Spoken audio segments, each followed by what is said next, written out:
All right, good evening, everyone. Whoa, hello. We're going to take a short musical pause. It is a celebratory evening tonight, but I ask that everyone stand for the Pledge of Allegiance. I pledge allegiance to the flag of the United States of America and to the republic for which it stands, one nation, under God, indivisible, with liberty and justice for all. All right. Outstanding. That sounded really good from up here. Thank you all. All right. So let us jump right into our meeting. I think today will be our last public meeting of the school year, and it's been quite the school year. Tonight, as I said, it's a celebratory evening. It's a night to recognize our stalwart staff, not just those who have served us for a long time, our retirees, but also those who have emerged after being evaluated to receive tenure. So it's a great evening of those who we're going to hail as coming in with tenure, and those who we're going to say goodbye to. So I'm going to turn it over now to Terry, and we're going to get this party started. All right, thank you.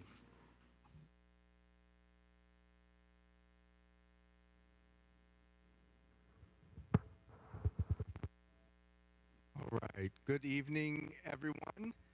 This is one of our favorite times of the year to celebrate the dedication and service of our retirees, and also to congratulate and award our tenure recipients. So for our retirees, we're going to have your principal come up and say a few words about you. So yes, you do have to come up front. I'm looking at you, Cindy. Come up. We'll have you come up. We'll say a few nice things about you, out of our great things about you, and then have you return to your seat. So we're going to begin with our retiree. So Mr. Darren Corsetti is going to come.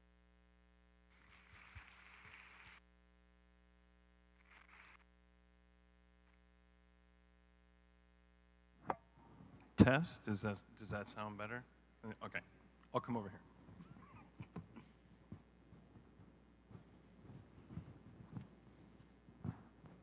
Okay, so first to Mrs. Schilling, one of our school secretaries, who has been here 6 years at COH. As she prepares to retire, it's impossible not to reflect on her immense contributions to our community. From swiftly becoming an integral part of the COH family to consistently demonstrating unparalleled reliability and dependability, she has been an integral part of our day-to-day operations. Her knowledge and resourcefulness has made her a go-to figure for the entire staff, always going above and beyond to ensure everybody's needs are met. Even outside of regular school hours, she's been there, working tirelessly to support our endeavors, especially when it comes to finding substitutes. Pat and I communicate many, many times on Sunday evenings, and also Thursday evenings. Her dedication and commitment will be sorely missed. Thank you for always being a sounding board for me and the entire staff, even when you're having a bad day. Wishing you all the best in this new chapter of your life. Congratulations. Come on down.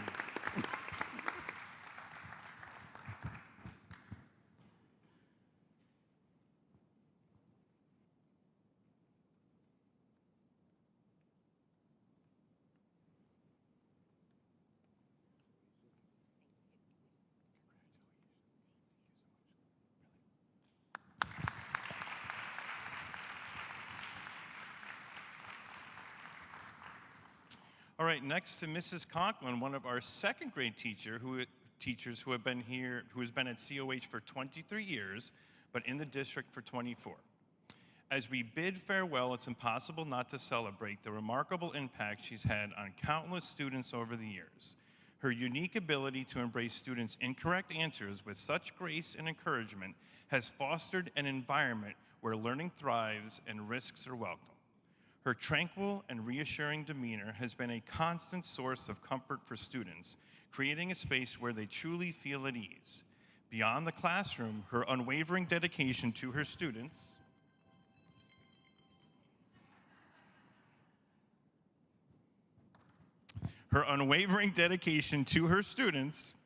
creating a space where they truly feel at ease. Beyond the classroom, her unwavering dedication has made her one of her students' strongest advocates, always putting their needs first.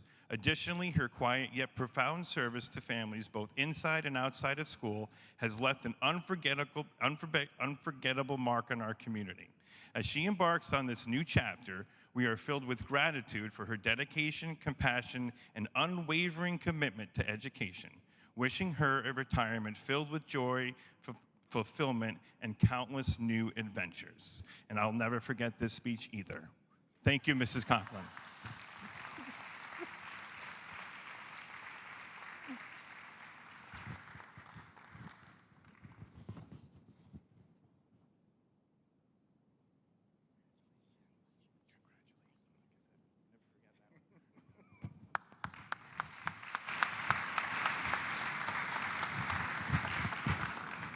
And finally, to our esteemed school nurse, Mrs. Glynn, who has been at COH for 29 years.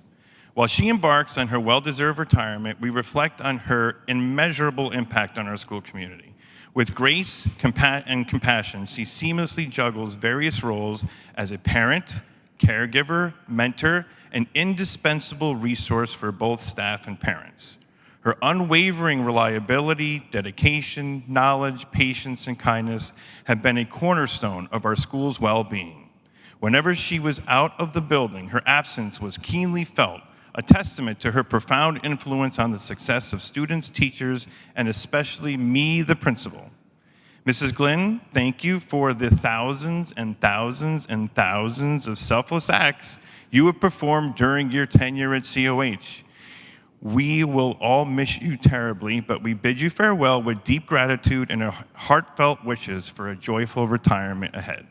Congratulations.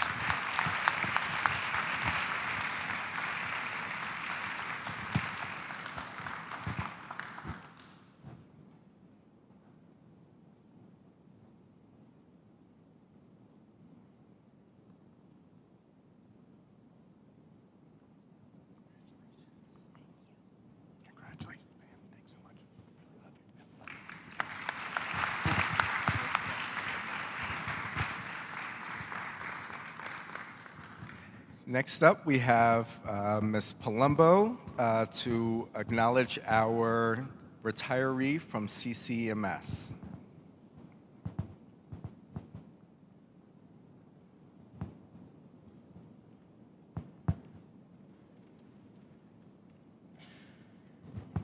Cindy, I'm going to make you come stand next to me while we do this.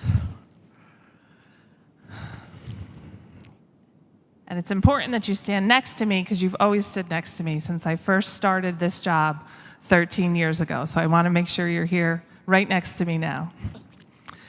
Cindy started her career as an elementary teacher at Willow Avenue in 1996. Little known fact, Cindy was also in the faculty chorus the year after. Duly noted. Since moving to CCMS, Ms. Betters has taught 6th grade science. Throughout her time with us, Ms. Betters has demonstrated extraordinary leadership skills along with her exemplary teaching. As soon as I started, I quickly recognized Cindy's passion for her subject matter, her students, and her commitment to not only her colleagues, but to CCMS as a whole.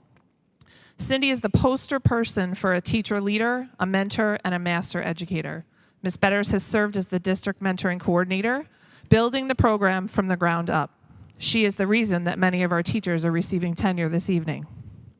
She also served as science department chairperson, facilitating the work necessary to shift curriculum and practices to the new standards well before New York State provided any support or training. And for that, we're very thankful.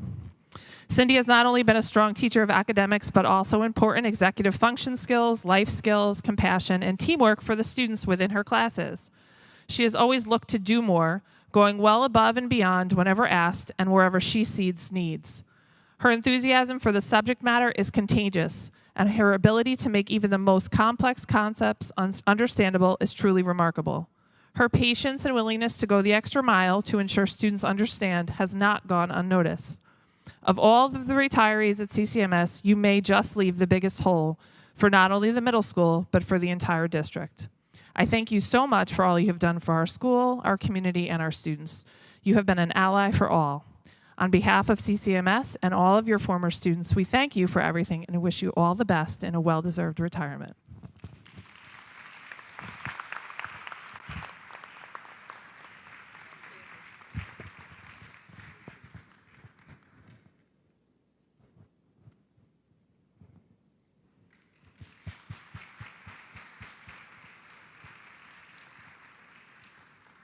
Next up, we'll have Ms. Wilhelm to celebrate our retirees from CCHS.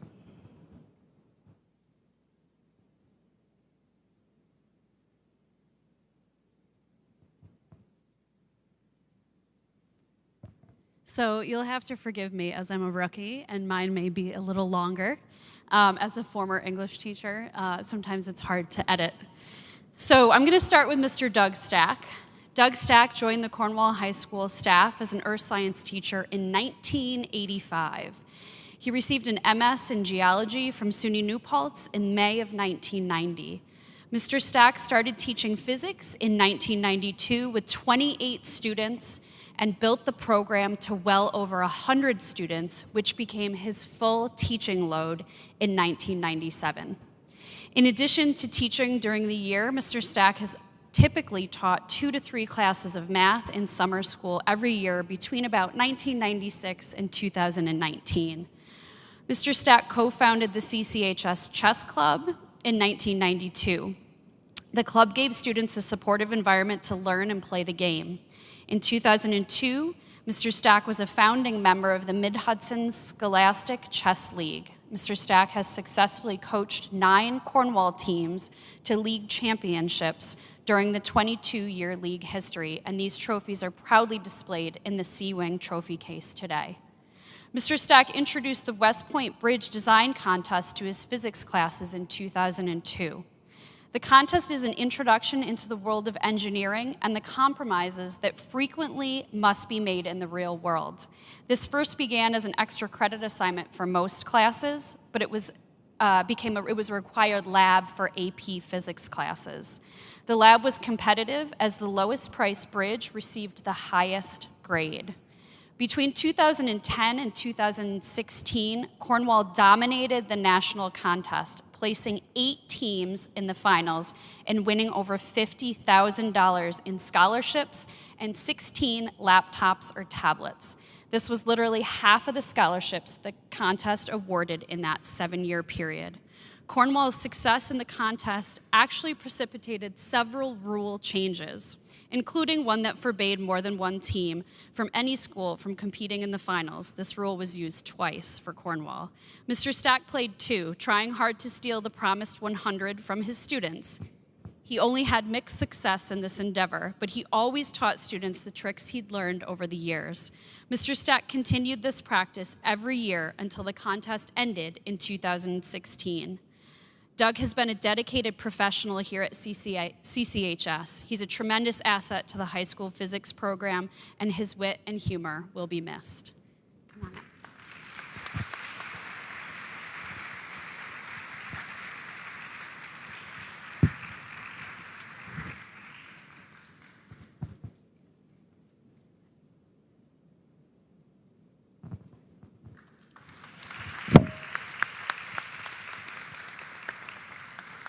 All right, next up is Mrs. Hines. Mrs. Hines was hired in her home school district at 21 years of age in 1989. Mrs. Hines began at the middle school with an outstanding group of colleagues who taught her how to be the best teacher that she could be. These mentors taught her to be fun, yet firm. At 26, Mrs. Hines came to CCHS, where she taught Spanish and French until the enrollment dropped, and then Mrs. Hines solely taught Spanish. Mrs. Hines has taken groups of Cornwall Spanish students to Spain, Italy, France, Portugal, Morocco, and Gibraltar since 2003.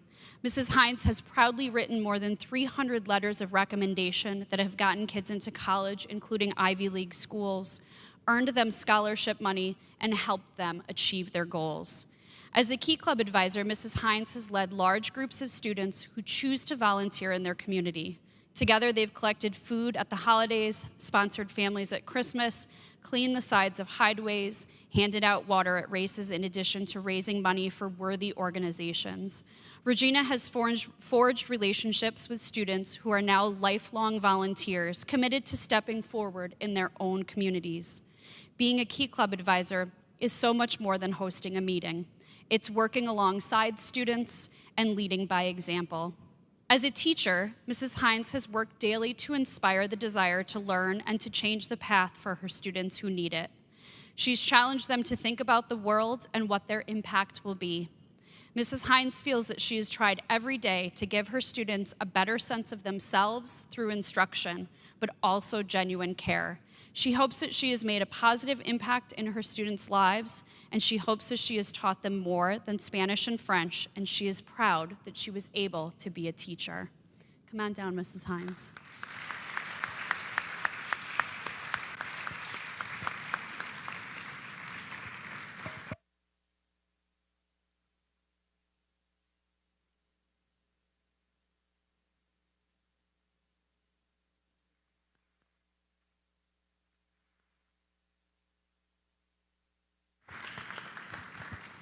And last but not least, Mrs. Mary Lynn Daniels. Mary always throws me off because we just call her Lynn. So whenever I see her name formally written, I'm like, who is that? Mrs. Daniels started as a TA in a second grade classroom in Vermont in 1984. She moved on to become a substitute for grades 1 and 2 before she became a manager of a maternity clothing store in Vermont. Lynn's journey into the world of education began as a reading, math, and first grade teacher in K through 8. She did this for 13 years while she obtained her first master's in reading and language arts from the University of Vermont. Being a lover of books, it was natural for Lynn to become a public library assistant in New York for 3 years while she earned her second master's from SUNY Albany in information science. Lynn started her career in 2003 in CCHS and has been here for 21 years. Overall, Lynn has spent 35 years in schools. Lynn inaugurated the new library in the high school in 2003, established layouts, policies, and practices that would guide the library's operations that we still use today. In addition to running the library, Lynn is also pretty much a full-time volunteer outside the building.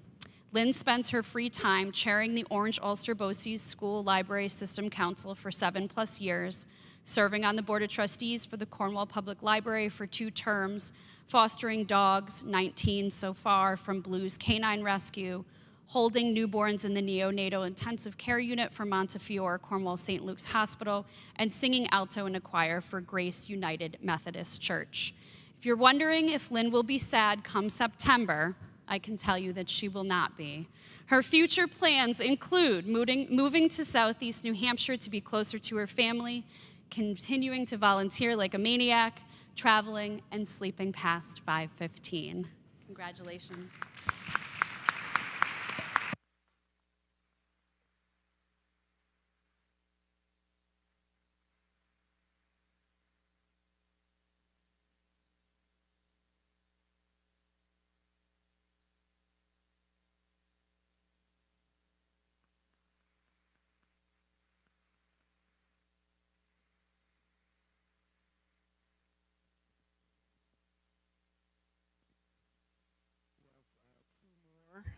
For this evening.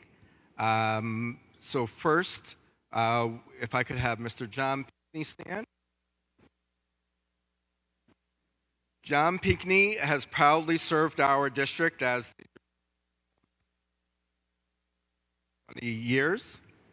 In addition to serving in this capacity, John has also served as our head varsity swim and dive coach. John possesses a wealth of knowledge and experience that has served him in our district very well. Prior to Cornwall,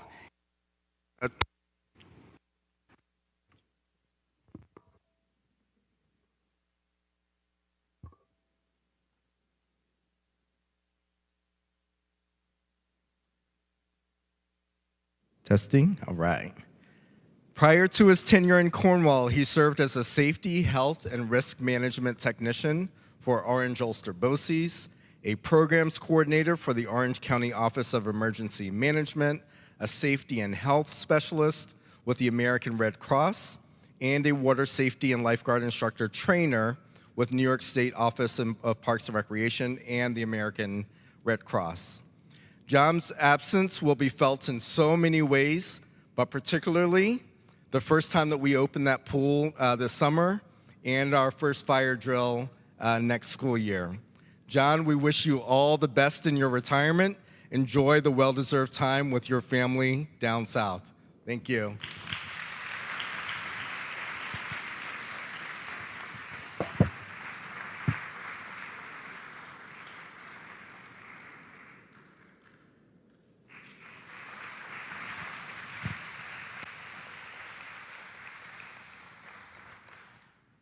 And last but not least, Miss Susan Goldsmith, if you could stand.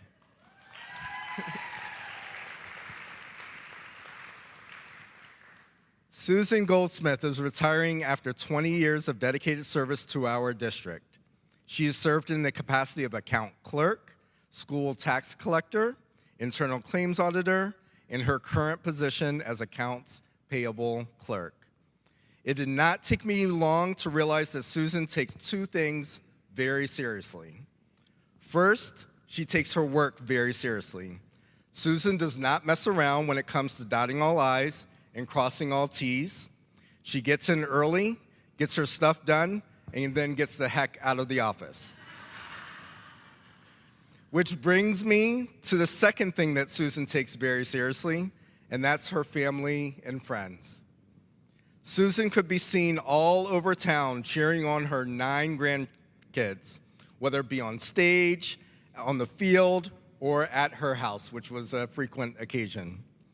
It has always been a joy in our office to hear about the adventures that she has had with those grandkids. Susan, we are going to miss you terribly at district office. Your strong work ethic, combined with your heart of gold, will be irreplaceable. Please don't be a stranger, as we know that you live right around the corner. And we wish you all the best in the next chapter of your life. Thank you.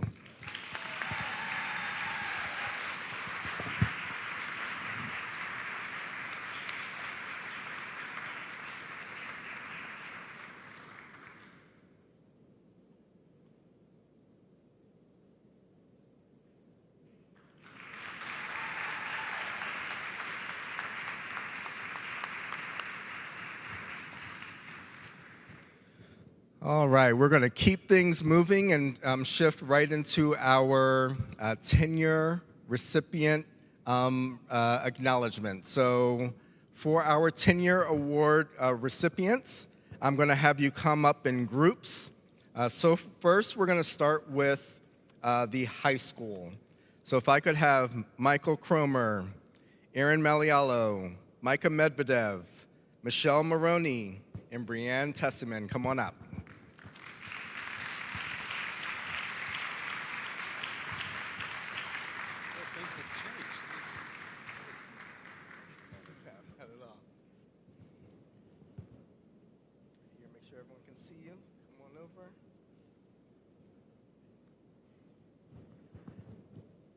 All right, first I would like to share a few words about Michael Cromer. I feel like I should be getting this with ladies and gentlemen, as the voice of Cornwall, and is how I got to know Mr. Cromer when I first met him.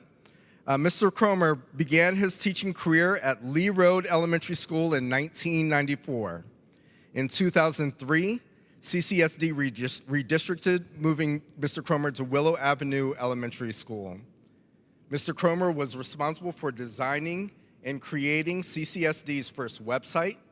It was at that time that Mr. Cromer was dubbed the District Webmaster. In addition to these contributions, Mr. Cromer fundraised and organized volunteers to renovate both the gyms at Willow and Lee Road Elementary. Mr. Cromer left Cornwall for a little bit, then got smart and came on back to become our athletic director and assistant principal in 2012. In 2021, Mr. Cromer made the decision to return to his roots to the classroom at CCHS. During his time at CCHS, Mr. Cromer has made connections with students beyond his work in the classroom. Mr. Cromer has been the announcer for varsity football games and, of course, the official voice of our annual pep rallies at CCHS. Fun fact, Mr. Cromer used to be the voice of the snow day calls. I did not know this. I would have passed it back over. Mr. Cromer not only participated in wrestling as a CCHS student, but he has also spent many years coaching the football, wrestling, and track teams. Mr. Cromer is a true dragon. He went through our school system to return to his roots to work and mentor our students, and it is an honor to recommend his tenure, his recommendation for tenure this evening. Mr. Cromer.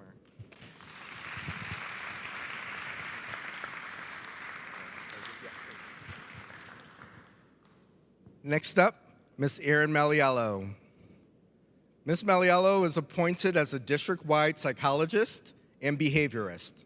Within this assignment, she is responsible for consulting with school staff in all 5 of our school buildings in regard to developing, implementing, and monitoring behavior intervention plans and supports for students whose needs require an additional level of support. As the district-wide school psychologist, she is also responsible for completing all required evaluations for students placed in out-of-district special education programs, and she is also the CSC chairperson for all students placed in the district's 12-1+4 life skills programs. Ms. Maliello demonstrates a strong skill set for all aspects of her job. She comes prepared, takes initiative, is solutions-focused, and is always self-reflecting and seeking feedback to improve.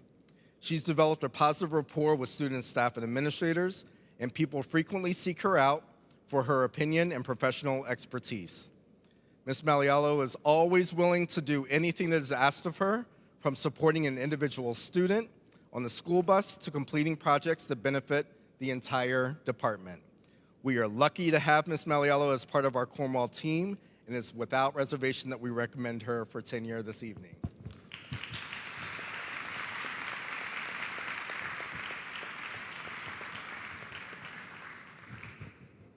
Next up, Mr. Micah Medvedev.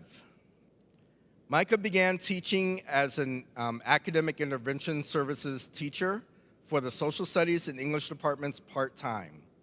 His commitment to student success was evident from the start, as he implemented creative and effective strategies to support struggling learners in these critical subject areas. In the 2019-2020 school year, Micah transitioned to a full-time social studies teacher position where he continued to excel. His dedication to his craft, combined with his ability to foster a positive classroom environment, has had a profound impact on our students' academic growth and development. Currently, Micah teaches a range of courses including psychology, economics, and AP US history. His expertise in these subjects, coupled with his teaching style, has consistently garnered praise from both students and colleagues alike. Based on his performance, his dedication, his sticking with us for 10 years, Micah, 10 years to get to this point. He did it the right way. His journey has gotten him to this point, and it's without absolute reservation that we support his tenure recommendation this evening.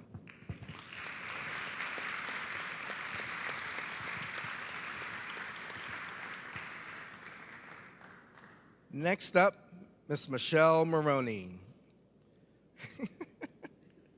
Michelle, that was awesome. Yeah. Michelle brings with her experience and expertise in the field of education. She began her teaching career in the Wappinger Central School District as a special education teacher, where she demonstrated a commitment to meeting the diverse needs of her students, and fostering an inclusive learning environment. Michelle spent 9 years at John Jay High School, where she served as both a self-contained teacher and a co-teacher. Her experience in these roles has proved to be invaluable insights into effective instructional practices and strategies for supporting students with a wide range of learning abilities. In September 2021, Michelle made the wise choice to transition with us as a general education teacher at CCHS, her home district. Since joining our staff, Michelle has consistently demonstrated a passion for teaching and a dedication to the success of her students. In addition to her teaching responsibilities, Michelle has been actively involved in various extracurricular activities and initiatives throughout our school community. During her first 2 years at CCHS, Michelle was a valuable member of the Safe Schools Ambassador Program, where she played a crucial role in promoting a positive and inclusive school culture. Michelle also serves as a co-advisor for the United Nations Club, and where she provides students with opportunities to explore global issues and develop leadership skills through model UN conferences and other activities. Michelle's commitment to excellence in education, her dedication to our students, and her active involvement in our school community make her an invaluable asset to CCHS. And we have no doubt that she'll continue to make significant contributions to our school district for many years to come. Michelle.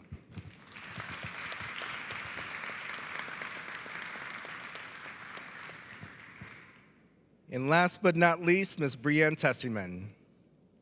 Brianne has proven herself to be an exceptional educator and an invaluable asset to CCHS since joining the staff in September 2020.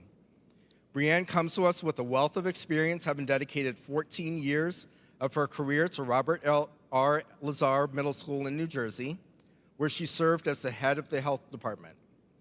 Her extensive background in education and her leadership role at her previous school have greatly contributed to her effectiveness as a teacher.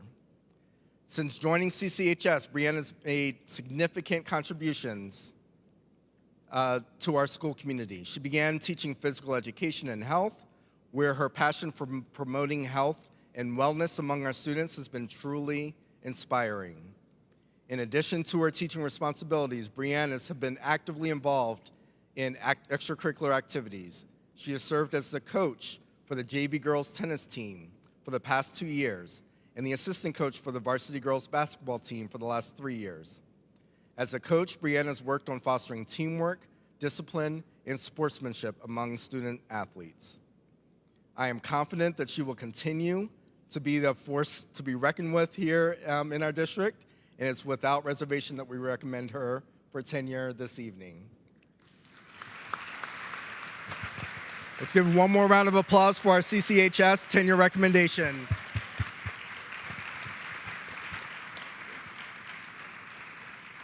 Congratulations. Congratulations.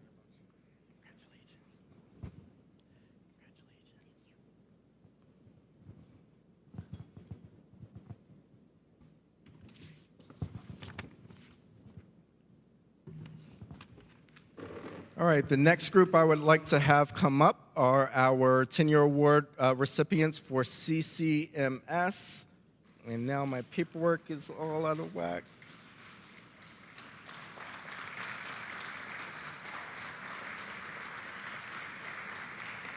All right, here we go. Victoria Alva, Brianna Barrett, Jennifer Hunt, and Brianna Kniebel.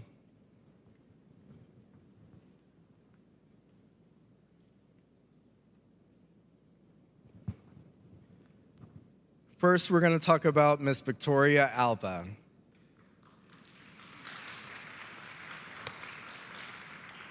Victoria began her career in our district as a substitute at CCMS. Throughout her probationary period, when she transitioned, Ms. Alva has served as a grade 5 and grade 6 special education teacher, working with students in both the co-teach and special class settings. Ms. Alva has done an amazing job in these capacities. Students in Ms. Alva's classes receive intensive pre-teaching, reteaching, and supplementary instruction on the skills and concepts necessary to improve their performance in all of their academic coursework. Ms. Alva works with her subject area counterpart to create meaningful learning experiences for her students while they are engaged in her classes to promote confidence and motivation. Ms. Alva does an exemplary job differentiating instruction, helping students reach their full academic potential in her classes each and every day. She brings technology, positive interaction, engagement, and an excellent set of resources to every co-teach environment. Mrs. Alva has forged positive relationships with both students and staff in and out of the classroom. Mrs. Alva has facilitated a number of clubs, including the yearbook. Mrs. Alva is a dedicated and valued member of our CCMS team, and it is a pleasure to recommend her for tenure this evening.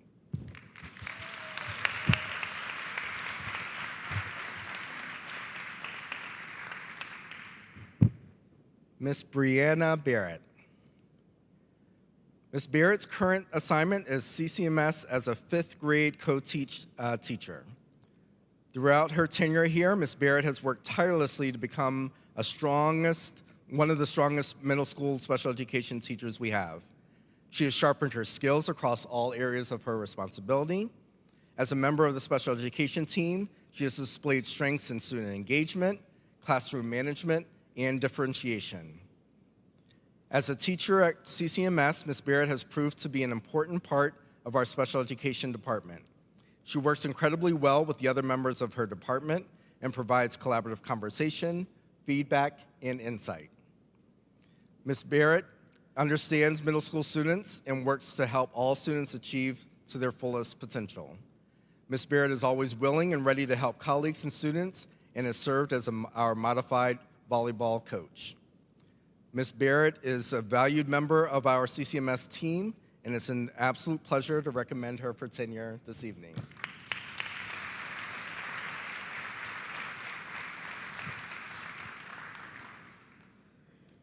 Ms. Jennifer Hunt. Ms. Hunt came to Cornwall in November of 2021. In that time, she has demonstrated that she is an outstanding middle school Spanish teacher. As a member of our world language and 7th grade team, she has risen to the top in student engagement, classroom management, and differentiation. She's worked hard to ensure she employs teaching practices that engage all learners. As a teacher at CCMS, Ms. Hunt has proven to be an important part of our world languages department. She works incredibly well with the other members of her department and provides incredible conversation, feedback, and insight. She also understands what it takes to engage students in what may not always be their favorite course of their middle school tenure. I got to observe Ms. Hunt do a little numbers rap or something to try to engage her students that day. Ms. Hunt is a great and valued member of our CCMS team, and it's an honor and a pleasure to recommend her for tenure this evening.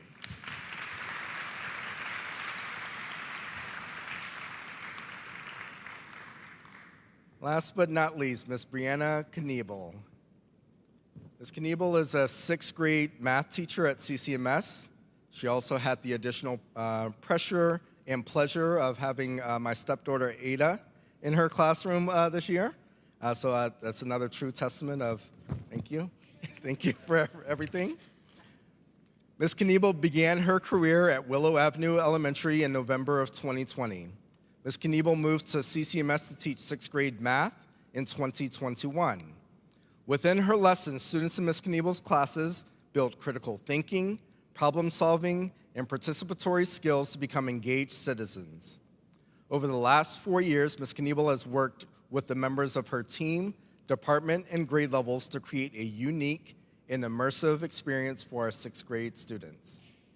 Her use of technology in the classroom to provide students with tailored, interactive learning and experiences is a model for all math teachers. During her tenure, Ms. Kniebel has proven to be a trusted member of our staff who provides a safe environment for her students to learn. She's proven to be an essential part of our team. With that, it is our pleasure to recommend her for tenure this evening. Let's congratulate our middle school staff on their tenure awards this evening. Congratulations. Congratulations. It is a pleasure. All right. Thank you. Thank you. Congratulations. Congratulations. Congratulations. Absolutely.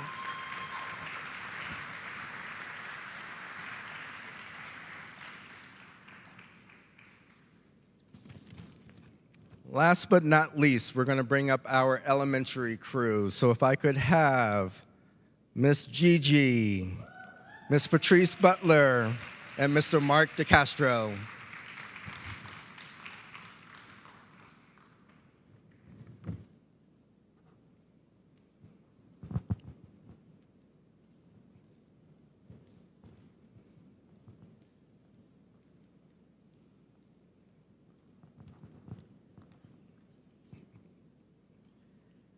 All right, we are going to begin with Miss Gina Gandolfini, affectionately known as Miss Gigi.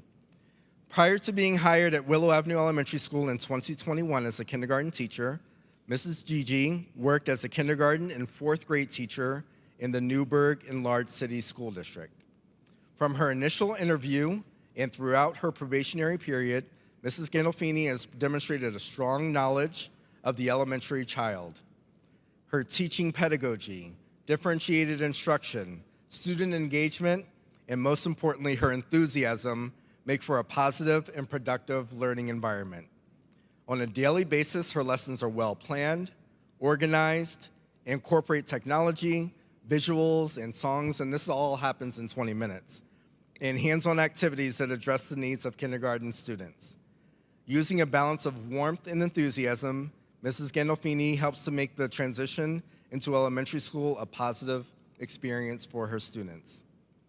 Kindergarten is an area of education where a very special, kind, and patient educator is needed. Mrs. Gandolfini is all of these things and much more. She has been a wonderful addition to our school community, and it's without hesitation that we recommend her for tenure.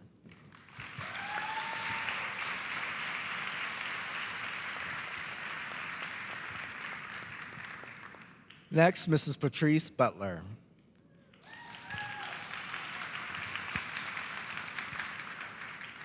Mrs. Butler epitomizes innovation, creativity, and resourcefulness in her teaching approach.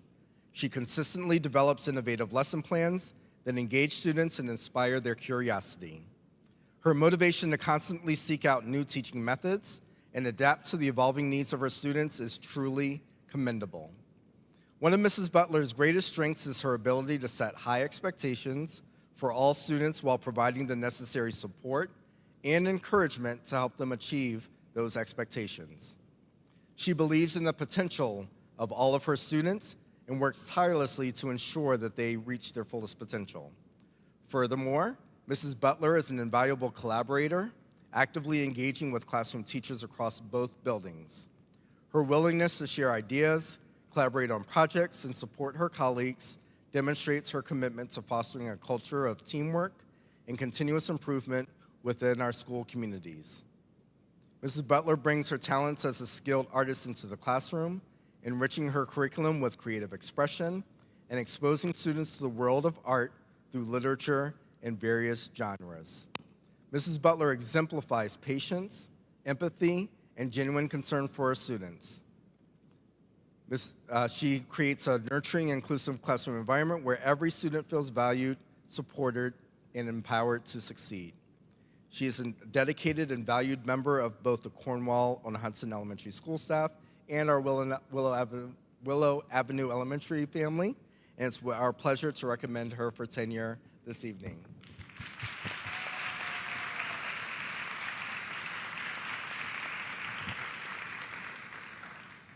And last but certainly not least, Mr. DeCastro. Mr. DeCastro is not only reliable, flexible, and dependable, but also sets remarkably high expectations for his students. He goes above and beyond to ensure that every student reaches their full potential, fostering an environment of growth and achievement. One of Mr. DeCastro's greatest strengths is his innovative approach to instruction. He continually seeks out new methods and resources to engage students and enhance learning outcomes. This dedication to innovation is evident in his lesson plans, which are both creative and effective. Moreover, Mr. DeCastro is undeniably hardworking, consistently maintaining a high standard for all students while providing the support and encouragement they need to succeed. His commitment to excellence is reflected in his outstanding evaluations, which have consistently reached the highest levels. I will also say there's the consistency, and I can't think of a single day that I've passed Cornwall on Hudson in the morning where you're not out there greeting every single parent and student, and it does not go unnoticed. So in summary, we have the utmost confidence in Mr. DeCastro's continued ability to make a significant contributions to our school community, and we applaud your tenure recommendation this evening. One more time for our elementary recipients. Congratulations. Congratulations. Congratulations.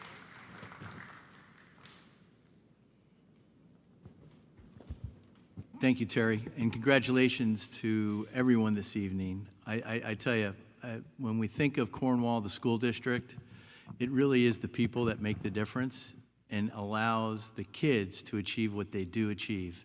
And so for our retirees, well-deserved retirement, please be safe and enjoy a long and well-earned time with your families.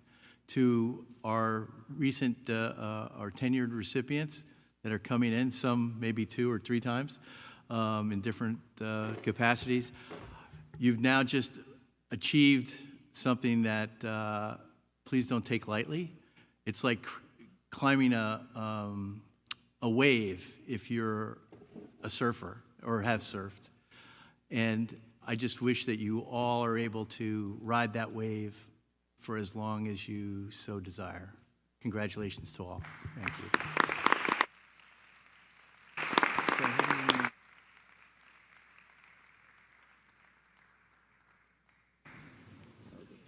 Yeah, so that brings us to our next. Yeah, please, feel free to go. You don't want to hear the rest of this meeting. No, just joking. Please enjoy your evening.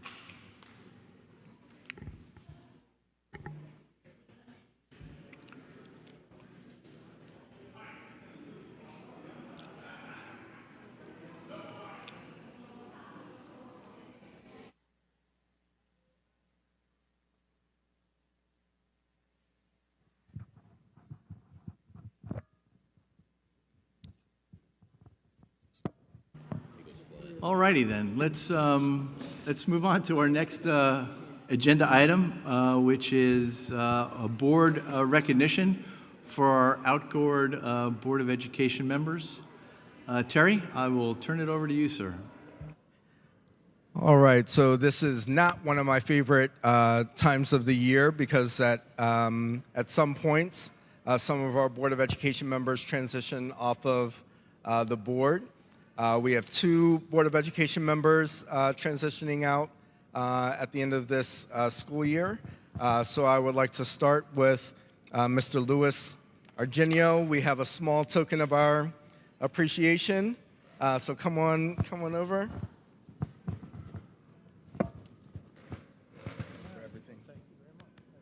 Appreciate you.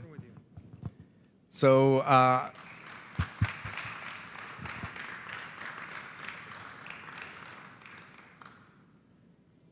we have closing comments and other reports where I know folks will share some remarks, but I will just say you know that I think the world of you, your dedication and focus on what our students' needs are, and doing whatever it takes to get them what they need has been an invaluable asset to our district. So thank you for your dedicated service.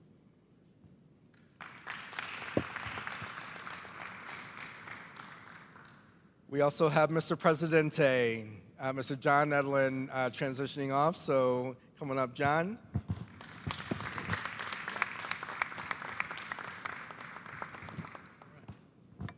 So John has been an absolute valuable member of our team before my arrival.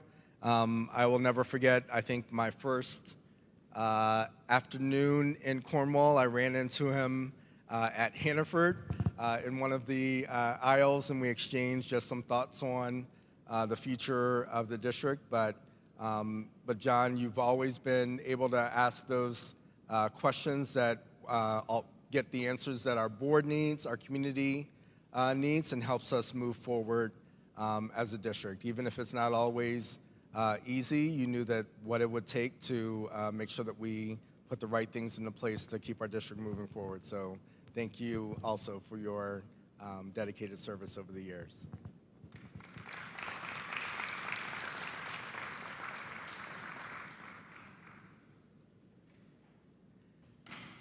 All right, thank you, Terry. We also have a transition for our student Board of Education representatives. So I would like to start with Ms. Kate Patterson. So come on up, Kate.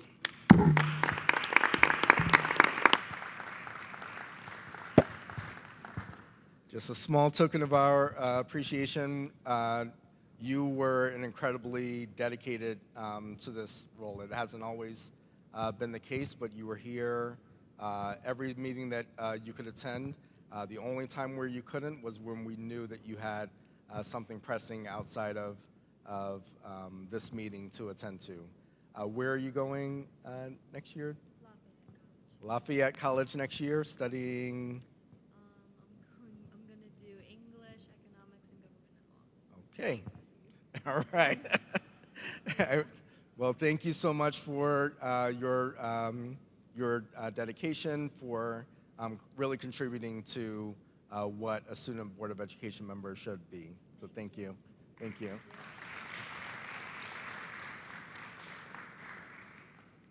And Nick Tesson, come on up, Nick.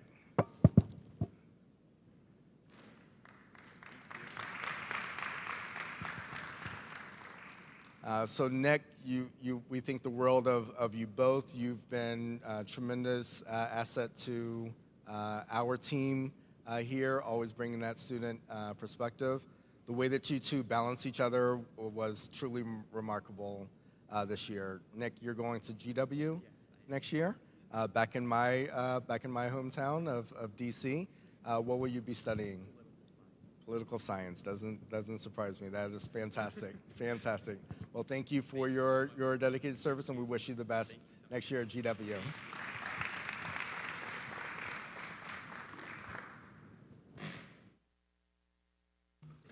Oh, great, thank you, Terry. So then that brings us to our recognition of visitors. I noticed that we have a few folks still in the audience. Anyone want to come forward and be recognized? No?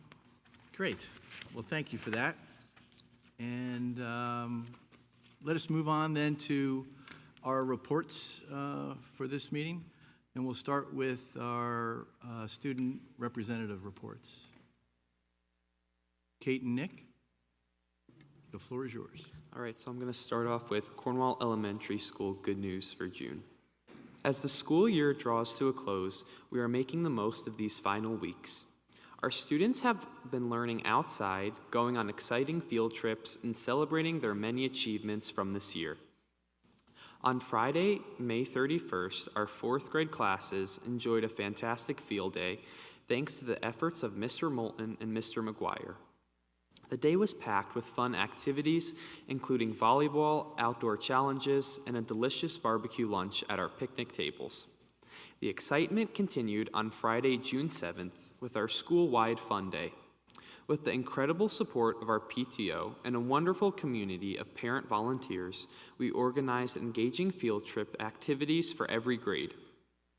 Students had a blast with water games like Aim to Fill and a sponge relay race, cooperative games such as Over Under and Human Knot, and relaxed at the Rainbow Zone, enjoying ice pops and a bubble station. It was a memorable day for everyone. Our classes have also been extending their learning beyond the classroom with numerous field trips. Third graders embarked on an overnight adventure to Black Rock, experiencing the beauty of Black Rock Forest at various times of the day. Second graders had an exciting visit to Legoland, while first graders explored the wonders of Turtleback Zoo. Our fourth graders are eagerly anticipating their annual trip to Ellis Island, where they will delve into the rich history of our local area. Looking ahead, our kindergarteners are preparing for a special end-of-the-year picnic on June 20th.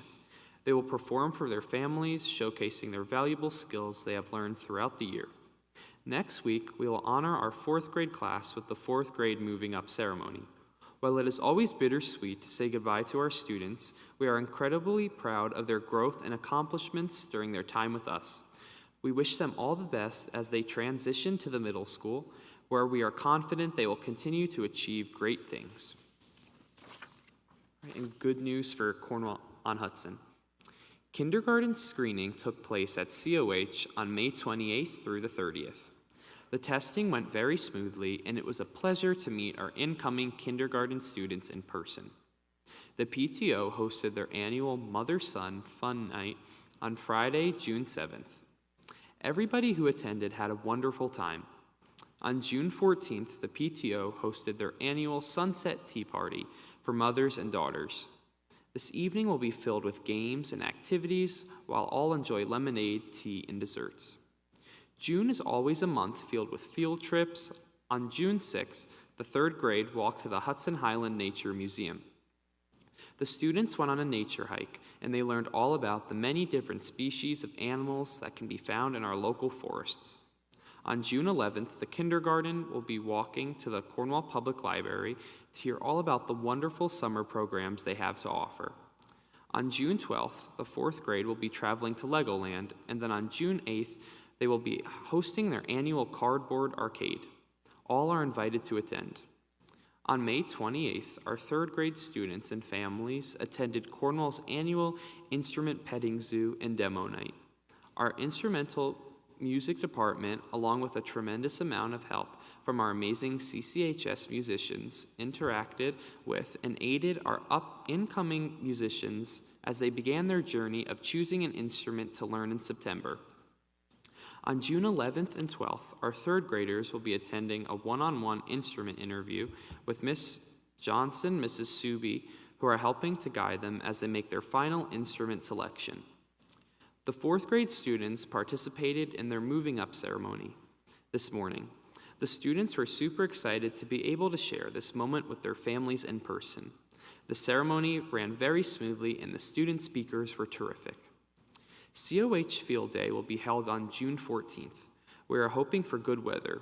Grade 4 will play their annual softball game against the teachers. We wish them luck.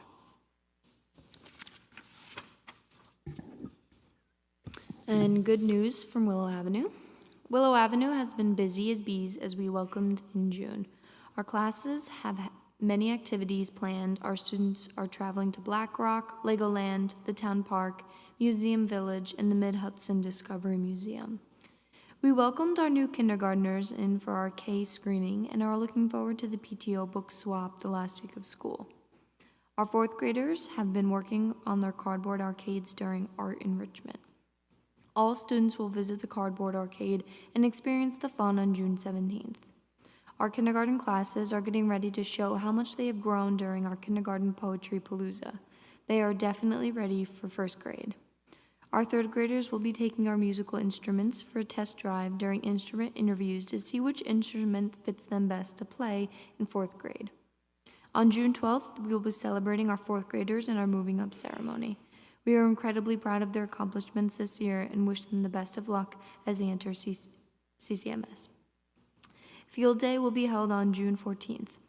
Students will rotate through different stations and enjoy a day of fun outside on the field with their classmates, and we will end the day with our annual 3rd versus 4th grade kickball game. Have a wonderful summer from Willow Avenue. Good news from the middle school. Our students have had some wonderful experiences outside of the school over the last month. 8th grade students visited the Museum of Science, saw an IMAX, rode on a duck boat tour, danced and enjoyed a dinner cruise on the Boston Harbor, and capped off their 2-day trip with a visit to the New England Aquarium and Quincy Market. Our 7th grade students spent the day at Chelsea Piers in Connecticut, and Ms. Pagano's accelerated science class worked hard during their spring Hudson River data collection. 7th and 8th grade students in Mrs. Firestone's science classes explored the Black Rock ecosystem. 6th grade students showed off their bowling skills, and our 5th graders have been to both Black Rock Forest as well as the Rockland Boulders Education Day. Our 5th and 6th CCMS music ensembles all brought the house down during their spring concert. 7th and 8th will have their spring performance on Thursday. We wish everyone a happy, safe, and restful summer. We would like to thank the board for their continued support. And finally, good news for CCHS. June has been a busy month for everyone at the high school in the final month of school, wrapping up assignments and extracurriculars. CCHS held the annual blood drive at the end of May, where students were able to save 3 lives by donating their blood. The junior class celebrated their prom on May 23rd at Bear Mountain Inn and had a blast dancing that night away. Likewise, the senior prom was held last Thursday at West Hills Country Club. We can speak for all the seniors in saying we had an amazing time, and Nick was the obvious choice for prom king. Academic Awards Night was held on June 4th, where students from all grade levels were recognized and honored for their outstanding work in individual classes. Congratulations to all the track and field athletes who competed at states this weekend. We're all beyond proud of your tremendous hard work. Looking forward, the Senior Scholarship Night will be held on June 18th for all those going into the branches of military service to our country, as well as those awarded scholarships. Students Angelina Martelli and Sophia Taylor have organized a senior walkthrough day on June 24th, where seniors will take buses to all the elementary schools and middle school and walk through the hallways they grew up in, reflecting on past memories and visiting old teachers. Finally, a few days after, on June 26th, graduation will be held. Wow, tremendous, tremendous. I can't believe that was the last report. We will hear from you two. You've done such an exceptional job spreading the good news and being part of the good news. And I thank you for your service. It's been a pleasure to have you as a colleague here on the board. So thank you so much. If you have anything that to do, you're welcome to leave. If you want to stick around for closing comments, that's good too. If you have some closing comments you want to share now, that's even better. So the choice is yours. I just wanted to overall say thank you so much. Like, this was a great opportunity. I'm sure Kate thinks the same, and I'm just really appreciative for it. So thank you. Yeah, it was great to actually see, because I always hear, like, oh, what the PTO is doing, what the Board of Ed's doing. And this was kind of the first year I feel like I actually saw everything and understood everything. And I've seen all the signs outside the school. Like, I saw one walking in for all of the construction that's going to be done. And it's just like, it's really refreshing to see our school actually moving forward. And, like, thank you. Thank you. That's it. Yeah, well, thank you, and thank you for representing your generation so well. People are always down on the future, and I think they just need to look at you two to get a different vibe and a view. So thank you so much for what you've done, and good luck. All right? Okay, so then that brings us to superintendent's report. Terry? I used all my words earlier, so I'm just going to wish everyone a happy summer and looking forward to an amazing 2024-25 school year. Thanks, Terry. So moving on, President's update. First, going rearview mirror a little bit, just a quick recap of the budget vote. As everyone's aware, I just want to state for the record that the budget passed with, I think, a recent record of 74% approval, which is really, really top-notch. I think that's a testament not just to the board's efforts and the communications efforts, but also Terry and his team, as well as our teachers and staff, in making sure that people see the value of what's happening here and are generally supportive of it. So thank you all for what you do to make that such a success. And congratulations to Jim on your reelection, and to Eleonora Panzanora, as well as Tiffany Gagliano for their elected, what is it, elect? Yeah, what's a board member-elect, I guess, starting in July. I know the district is in good hands with the quality of people that have come forward and demonstrated their willingness to serve. So grateful for that. Next, I want to talk quickly about the survey. Today, the core team actually had a meeting with the vendor, and they provided us some information on that. I think it's a lot of information, and I think, I can't speak for everyone on the core team, but for me, it was kind of like trying to drink through a fire hose. There was a lot of information that's been collected, and I think we need to go through it to kind of be able to present it in a meaningful way. I intend for that to happen over the next 7 days. And so hopefully by next week, we can have some meaningful information to provide the full board in terms of the information at a board level, appropriate level. There's a great deal of detail, but we just need to go through all the data and not to hide anything, far from it, but to synthesize it in a way that you can digest it, because I'm still kind of digesting it.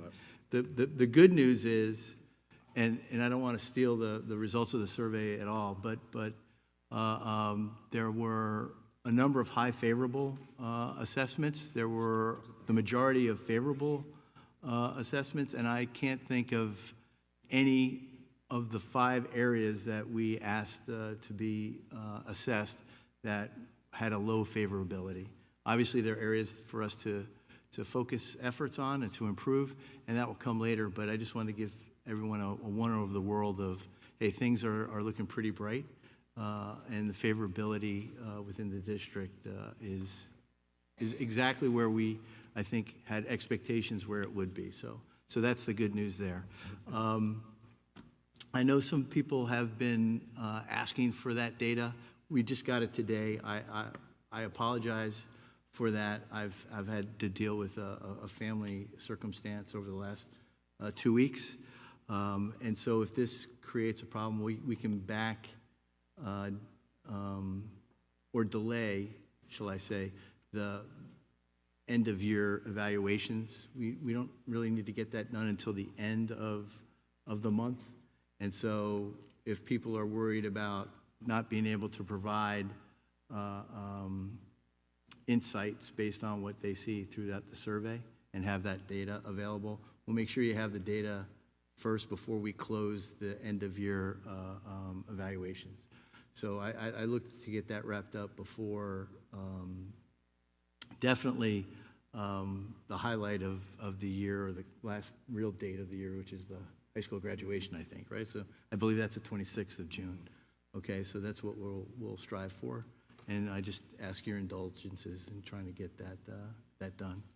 All righty? Which? Can I ask a question about that? Yeah, sure. So,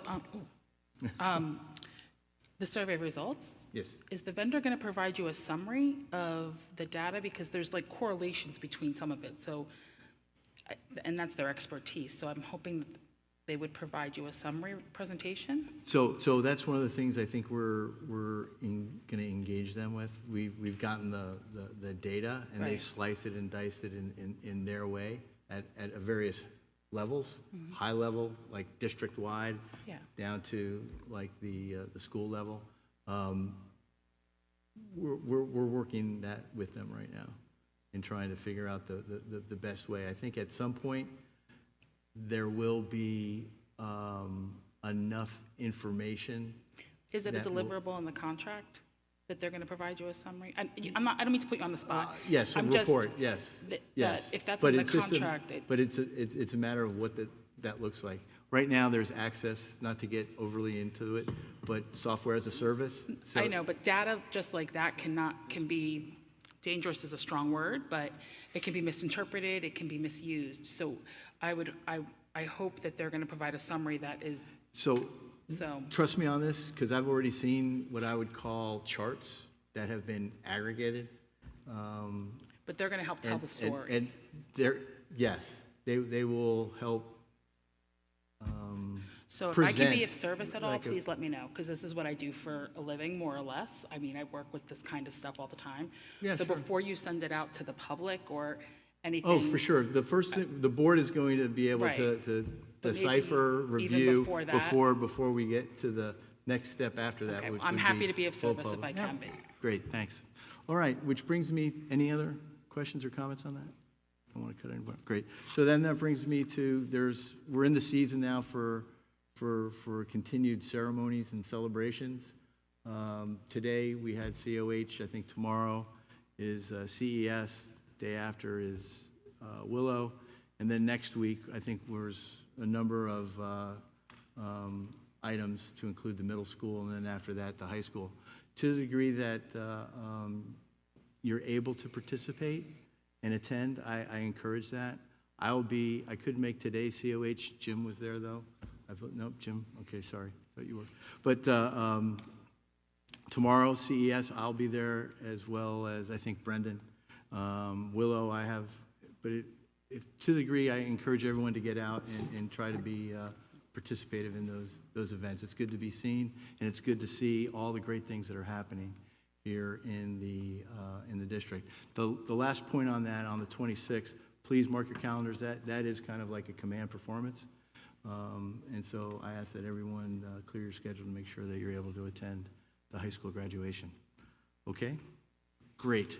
Did we attend the rehearsal for that, or the board? No. You'll just tell us that day where we sit and what we do? We will meet ahead of time. Okay. right. In the library. More to follow. Just, on yeah, that, if you could yeah, let us know. yeah. Okay. Brings us to new business, consent agenda. Is there any item in the consent agenda that someone would like to pull to talk separately about? Bass, yeah. Yeah, item 12. Okay, item 12 is health services resolution? No. Energy purchasing, yeah. okay. All right. Anybody else? Yeah, number 3. Personnel. Number 3. Thank you, Christian. Anyone else?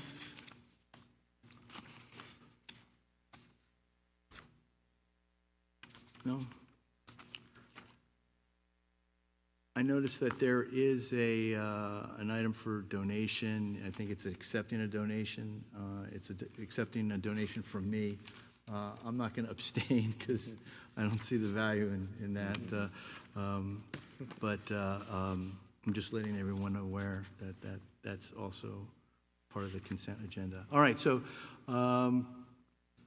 consent agenda now being items 1 through 2, 4 through 11, and 13 through 22. 23. May I have a motion? So moved. Second? Second. All in favor? Aye. Aye. Any opposed? Great.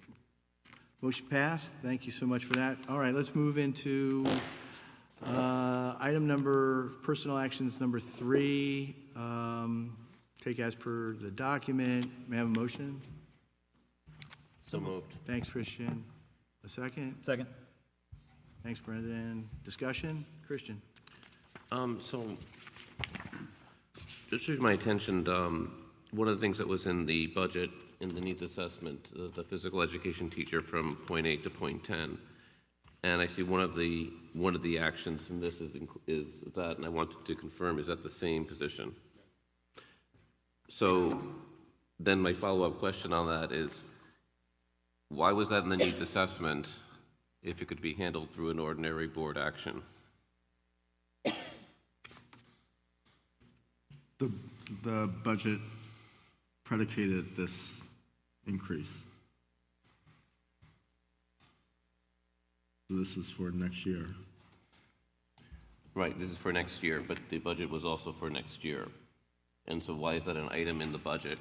Because at the time when it was supposed to be included, the discussion was that it would be a 6th class. And so I'm just wondering what's the difference and what has changed between then and now? 6th class and 0.8 to 1.0 are essentially the same. We just have someone who can go from point 8 to 1.0. Right, but this was on the needs assessment, correct? Yes. And it wasn't included in the budget from the needs assessment. So when was that included in the budget? If I recall, one of the meetings, weren't you able to shift some things around so that we didn't need a full body for the extra phys ed teacher? We were able to shift some things around and put the extra need onto this particular position. Right, we talked Did about... did I just make that up? Yeah, we talked about in various areas, including the elementary portion of the needs assessment.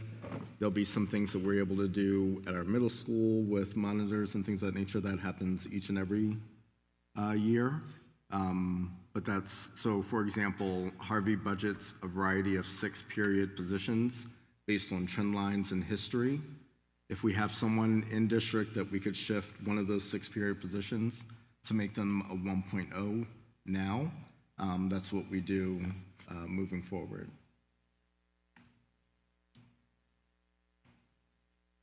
So that's understood, but that still gets to the question of why that would be a needs assessment item if it can be done through shifting things around through normal board actions and appointments. And I don't have a point. I'm not opposing the action. I'm just curious about why things are in the budget and why things are not in the budget if it can be done outside the budget.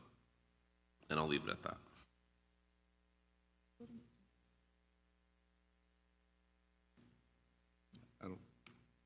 I don't know what else to say except for we do the needs assessment to identify all needs in the district.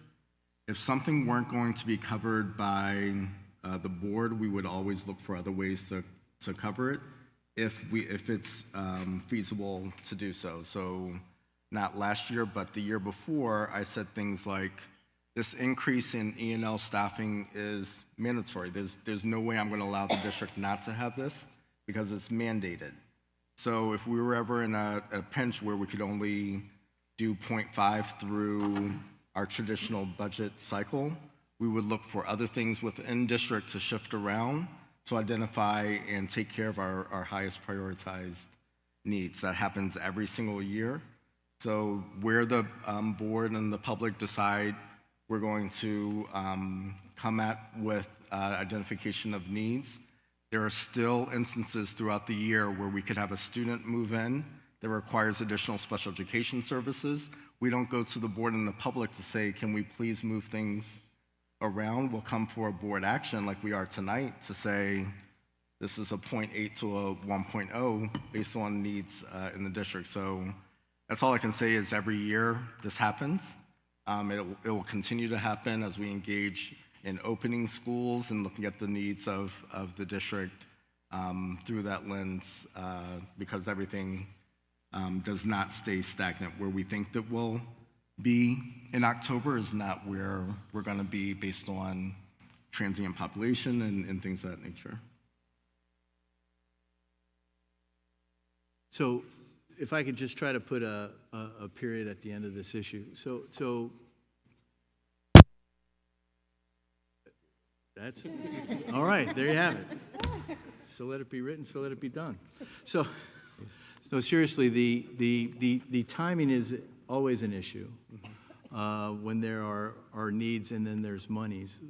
As I understand it, and this is probably a good question for Harvey, is that what the budget process has basically authorized the district to do is spend up to the dollar amount that we have posted in the budget.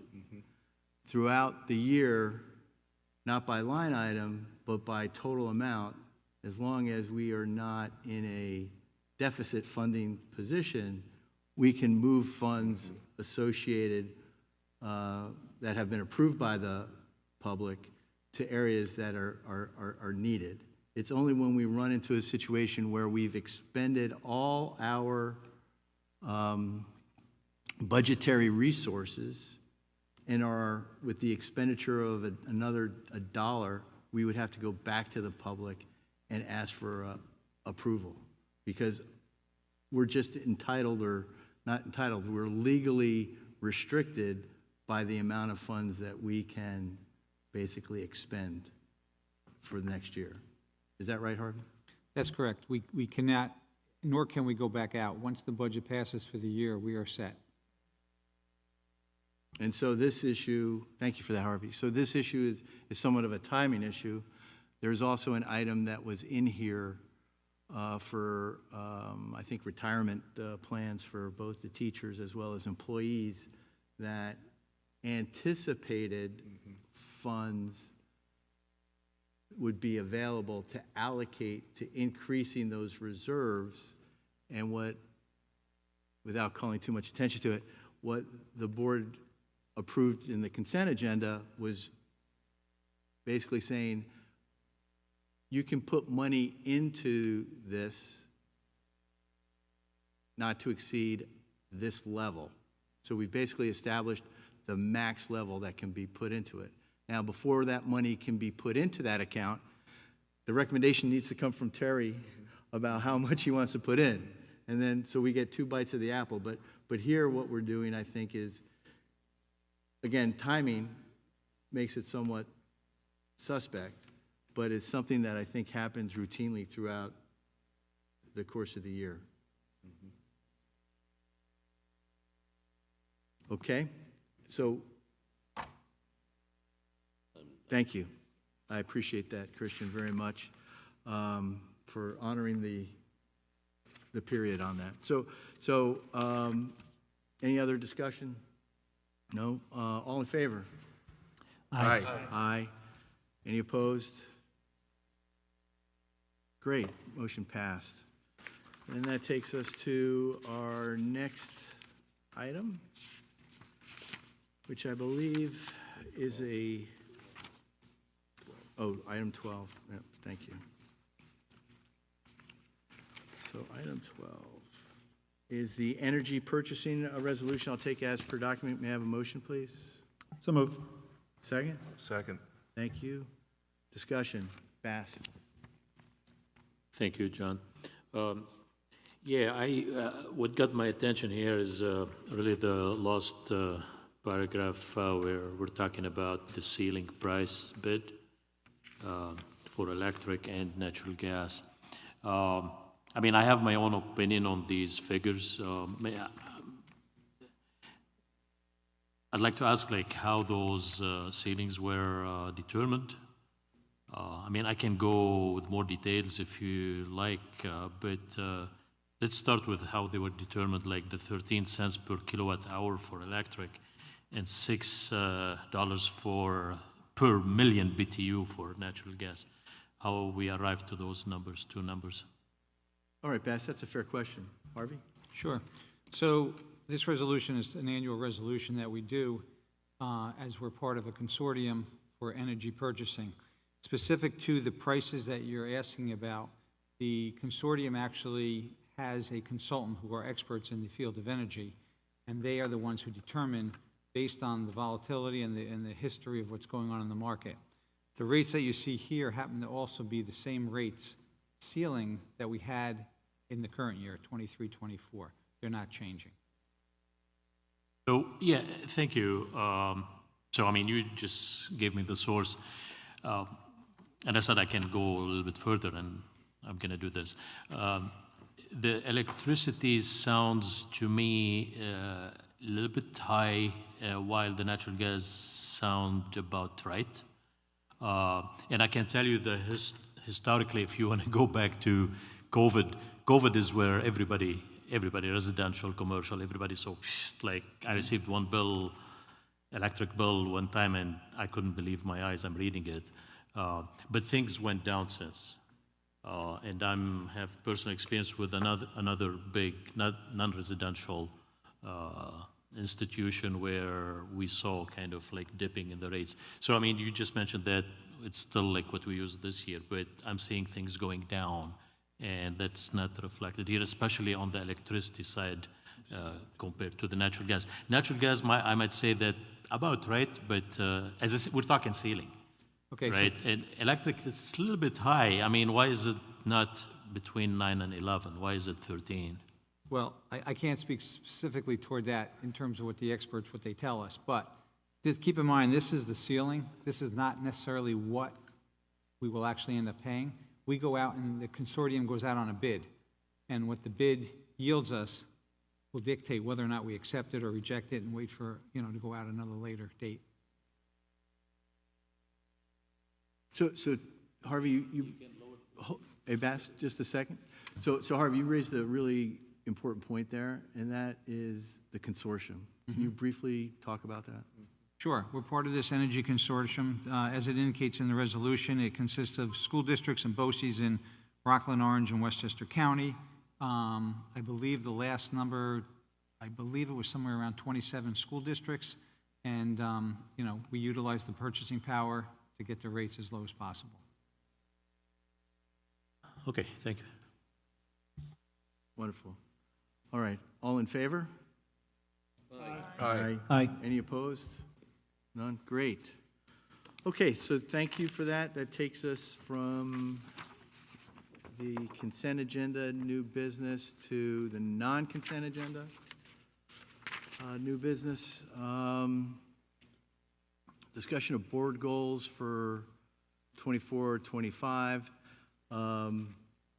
There's been a number of emails that have kind of gone back and forth, I think, amongst board members. Before we get into what's been put there, I just want to do a quick recap of where we are this year with what we established for this year's goals, because talking about next year may be a little bit premature until we figure out where we are, right? So anyhow, let's go through the goals quickly, one at a time. First goal that we established, this board, was a number of items related to strategic plan. I think that effort is still in process. I'm going to defer to our discussion about 24-25 to talk more about the strategic plan initiative. Board self-evaluation is goal number 2. I think that's in process. We said we will complete this prior to the regular meeting. That's delayed. You can blame me for that. I apologize. Life happens, and we'll make sure that we get this done and able to be reviewed by the board before that high school graduation ceremony, okay? Student outcomes, goal number 3. I believe we've done a number of things related to that in terms of getting input, in terms of the data, as well as other items regarding proficiency levels and where the district is in relation to not just our past, but also, let's say, our neighbors, whether they be local or throughout the state. I think we've also talked about achievement gaps. As everyone recalls, there's been a number of programs that have been initiated and conducted this year to improve. I guess the proof of those efforts will be seen next year when those assessment tests results are depicted.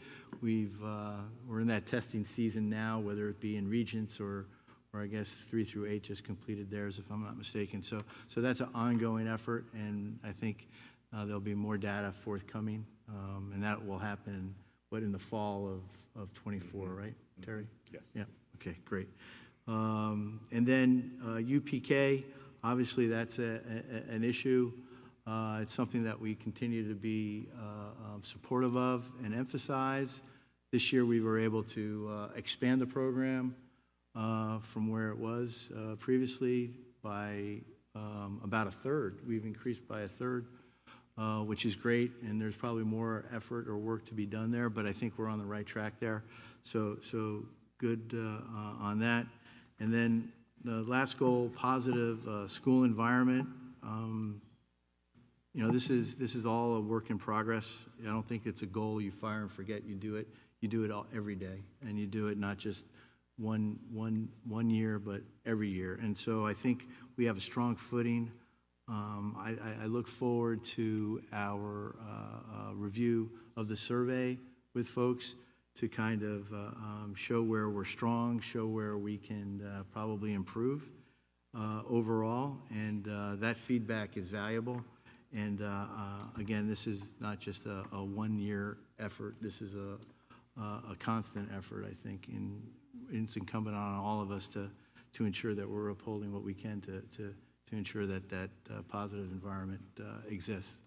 All right. Any questions on the year so far on that? So then let's go then to what has been noodled about and shared about possible goals for next year. Again, this is just a primer. We're not looking to set anything in stone, but we're trying to get ahead of the curve, so to speak, so that we really can partner with Terry and his staff in having the right focus on the things that matter most. So with that, I'm going to ask Jim. He's been our steward in doing the heavy lift and coordinating this effort with everybody. So take one and pass it down, please. Thank you, John. Yeah, so what I'm handing out here is just what you've already seen in email. I guess what I'll do here is I'll just give a quick, 30-second overview of what my thoughts were here. We've had some other submissions from other members, which as I said, I was just sort of a point person to put them all together. So I'll toss it to them to give their quick version of it, and then we can just have a quick discussion of, do we think these are good goals? Is there something that's missing? Is there something we want to add? Is there something that we want to remove? So this, my draft thought, number one is continuing along the line of this year with the strategic plan. And really just RFPs are being prepared right now to go out. They may have already gone out. I have not had a meeting with Terry about that, but that was in progress. So that's really going to be an issue for us to decide. We've indicated, obviously, as a board, that's something that we're interested in and wanted to proceed with, but obviously we need the numbers and to look at the vendors and make sure we want to do that. So I think a lot of the language will change here as we get into July and potentially August, but that's just the thought process here. Number two, facilities. You may ask, why did I put this as a proposed goal when we have a facilities committee? And the reason is because as a facilities committee this year, led by Lewis, we really started to tie a bow around what's going to come into the next bond proposal out to the public. And I think we're going to be able to hopefully wrap that up in the fall and work with construction manager and the architect to put numbers behind a lot of these. A lot of these we have numbers, but they're from 2-3 years ago when we went through the first bond process. A lot of items are left over that still need to be addressed but didn't make the cut for bond number one. They need to be addressed in bond number two. So updating those numbers, I think, in the fall. And then it's going to be a discussion on the board because we're not going to have enough money to fill all the needs this time around too. We've got more than $20 million worth of needs. And when we do fill up the capital reserve, we'll have $20 million to spend on capital improvements. So I think that raises to a board level this year to finalize those things that we want to see in a bond. And also there's going to be discussion about timing of when we think it's best to take that vote out to the public, and that's something that we should discuss as a board. The third item that I put down here is the student outcomes, really building upon the goal that we had this year. A couple of the bullet points are the same because I think they're not necessarily evergreen, but they're important.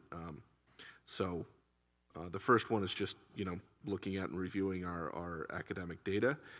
But what the change that I have here is in the second point is benchmarking not just against other districts, but against past performance within our own district to make sure that we are improving in academic areas. We weren't able to do that this year because New York State updated the learning standards, and they had a huge disclaimer on all the data that you can't compare this year's data to prior years.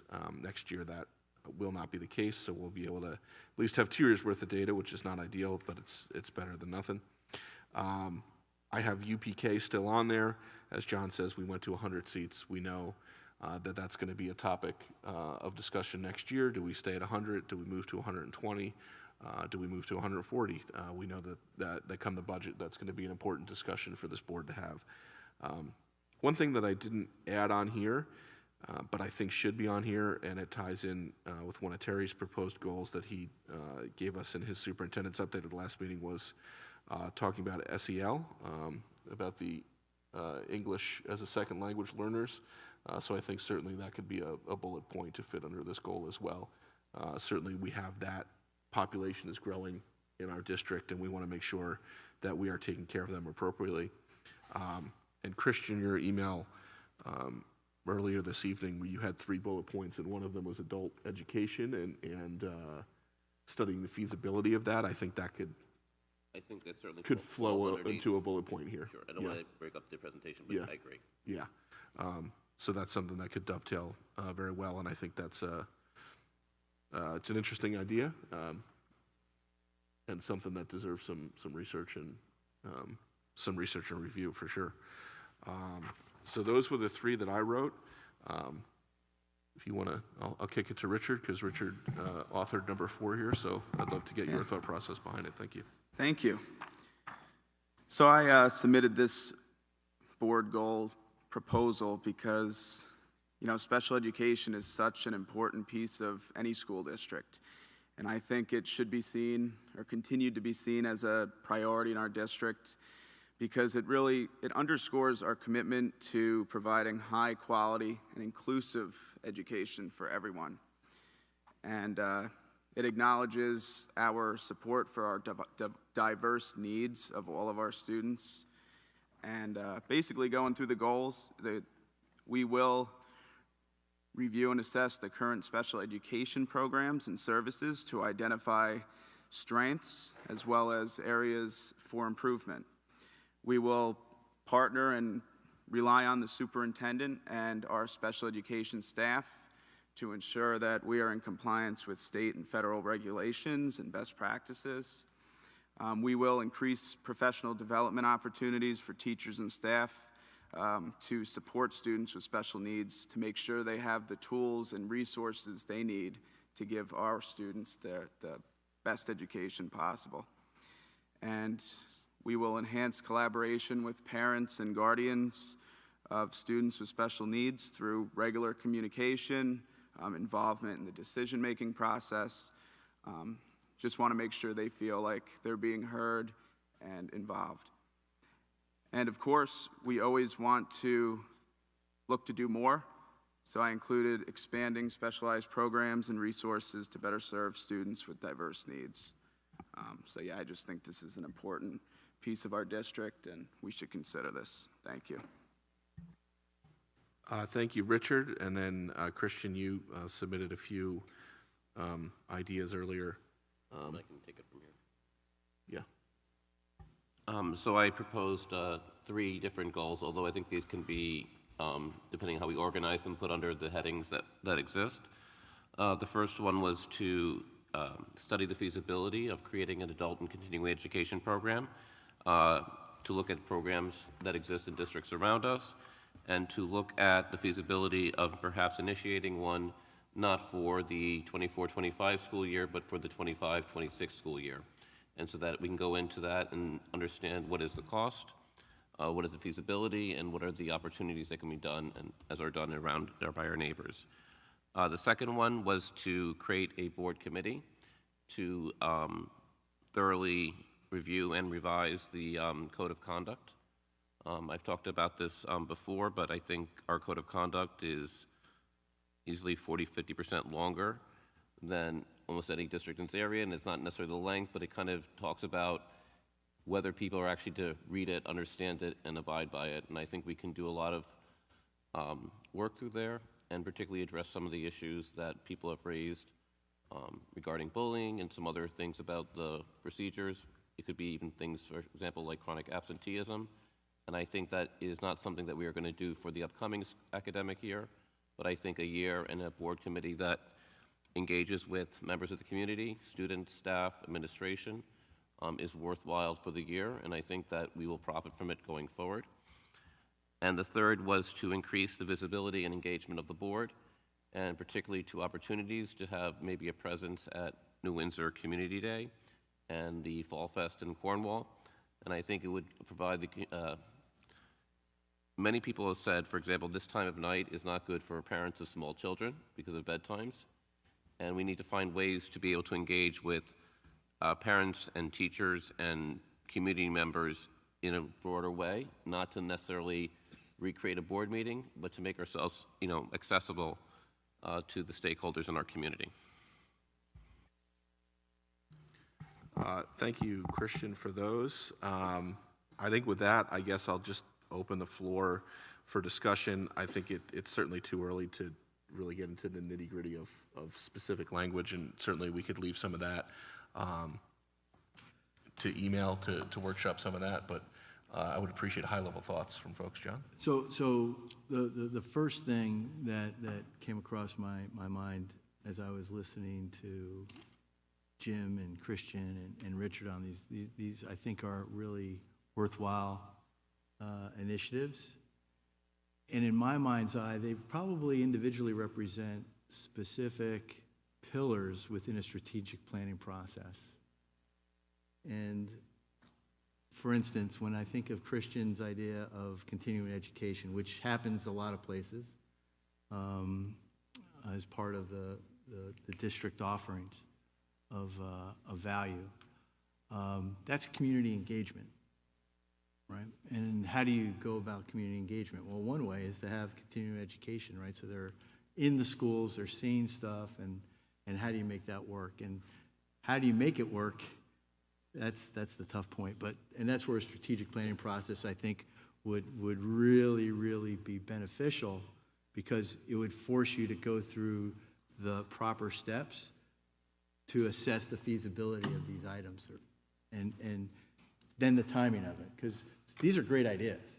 It becomes, when can you do it, and what does it take to do it?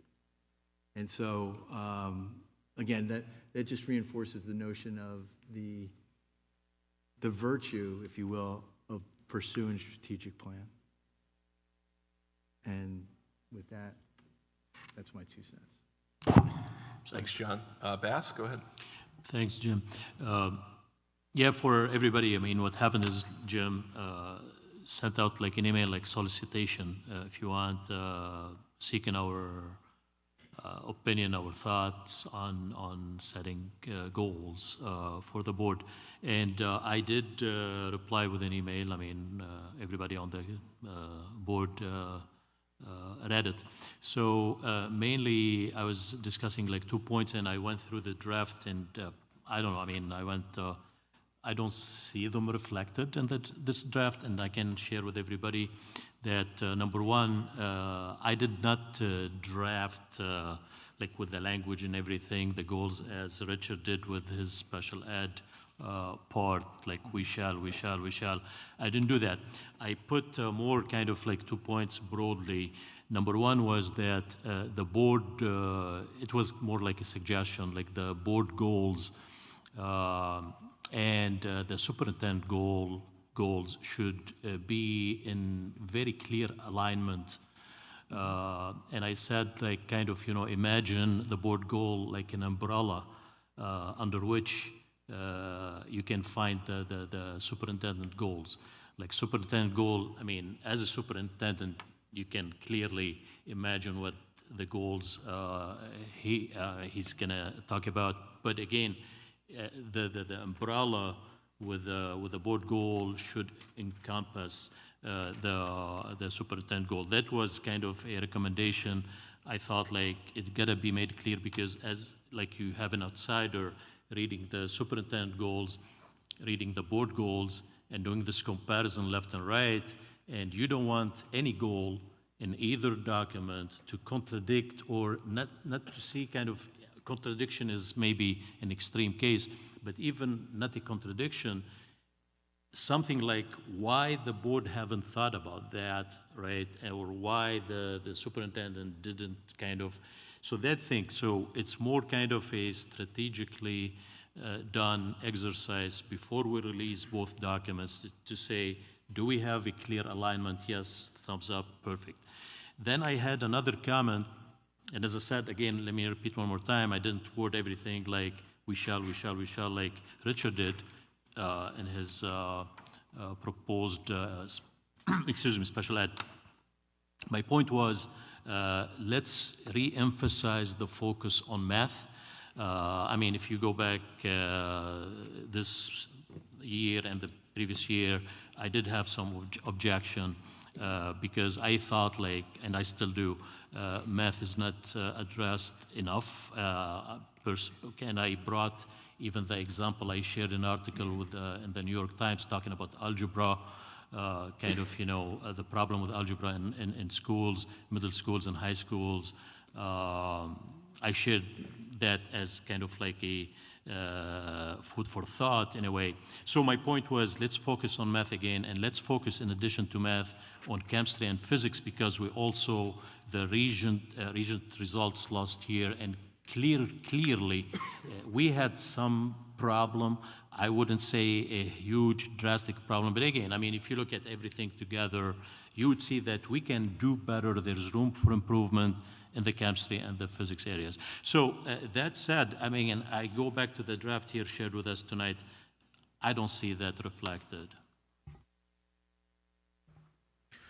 Thank you, Bass. Yeah, I appreciate that. I apologize. I did receive your email. I didn't.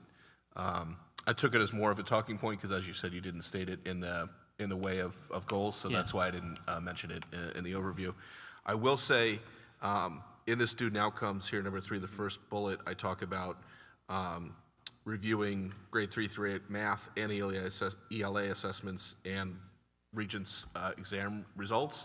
In my mind, that captures, you know, math and science and chemistry and physics because it's all in there. But I'm certainly open I have it to. circled. I forgot to mention that. Yeah. To your credit, I forgot to mention that you did touch on math. Yeah. But again, I mean, the physics and chemistry, Well, it says review Regents exams results, so I don't think, you know, it's all Regents exams that we're looking at the results in the overview, and that, you know, chemistry and physics would fall under that as well. So I'm certainly open to updating language on that if that is the will of the board, but just wanted to give you my thought process a little bit there. So I guess maybe we'll just go kind of down the line here for ease of use. So Richard, if you have any comments that you want to add?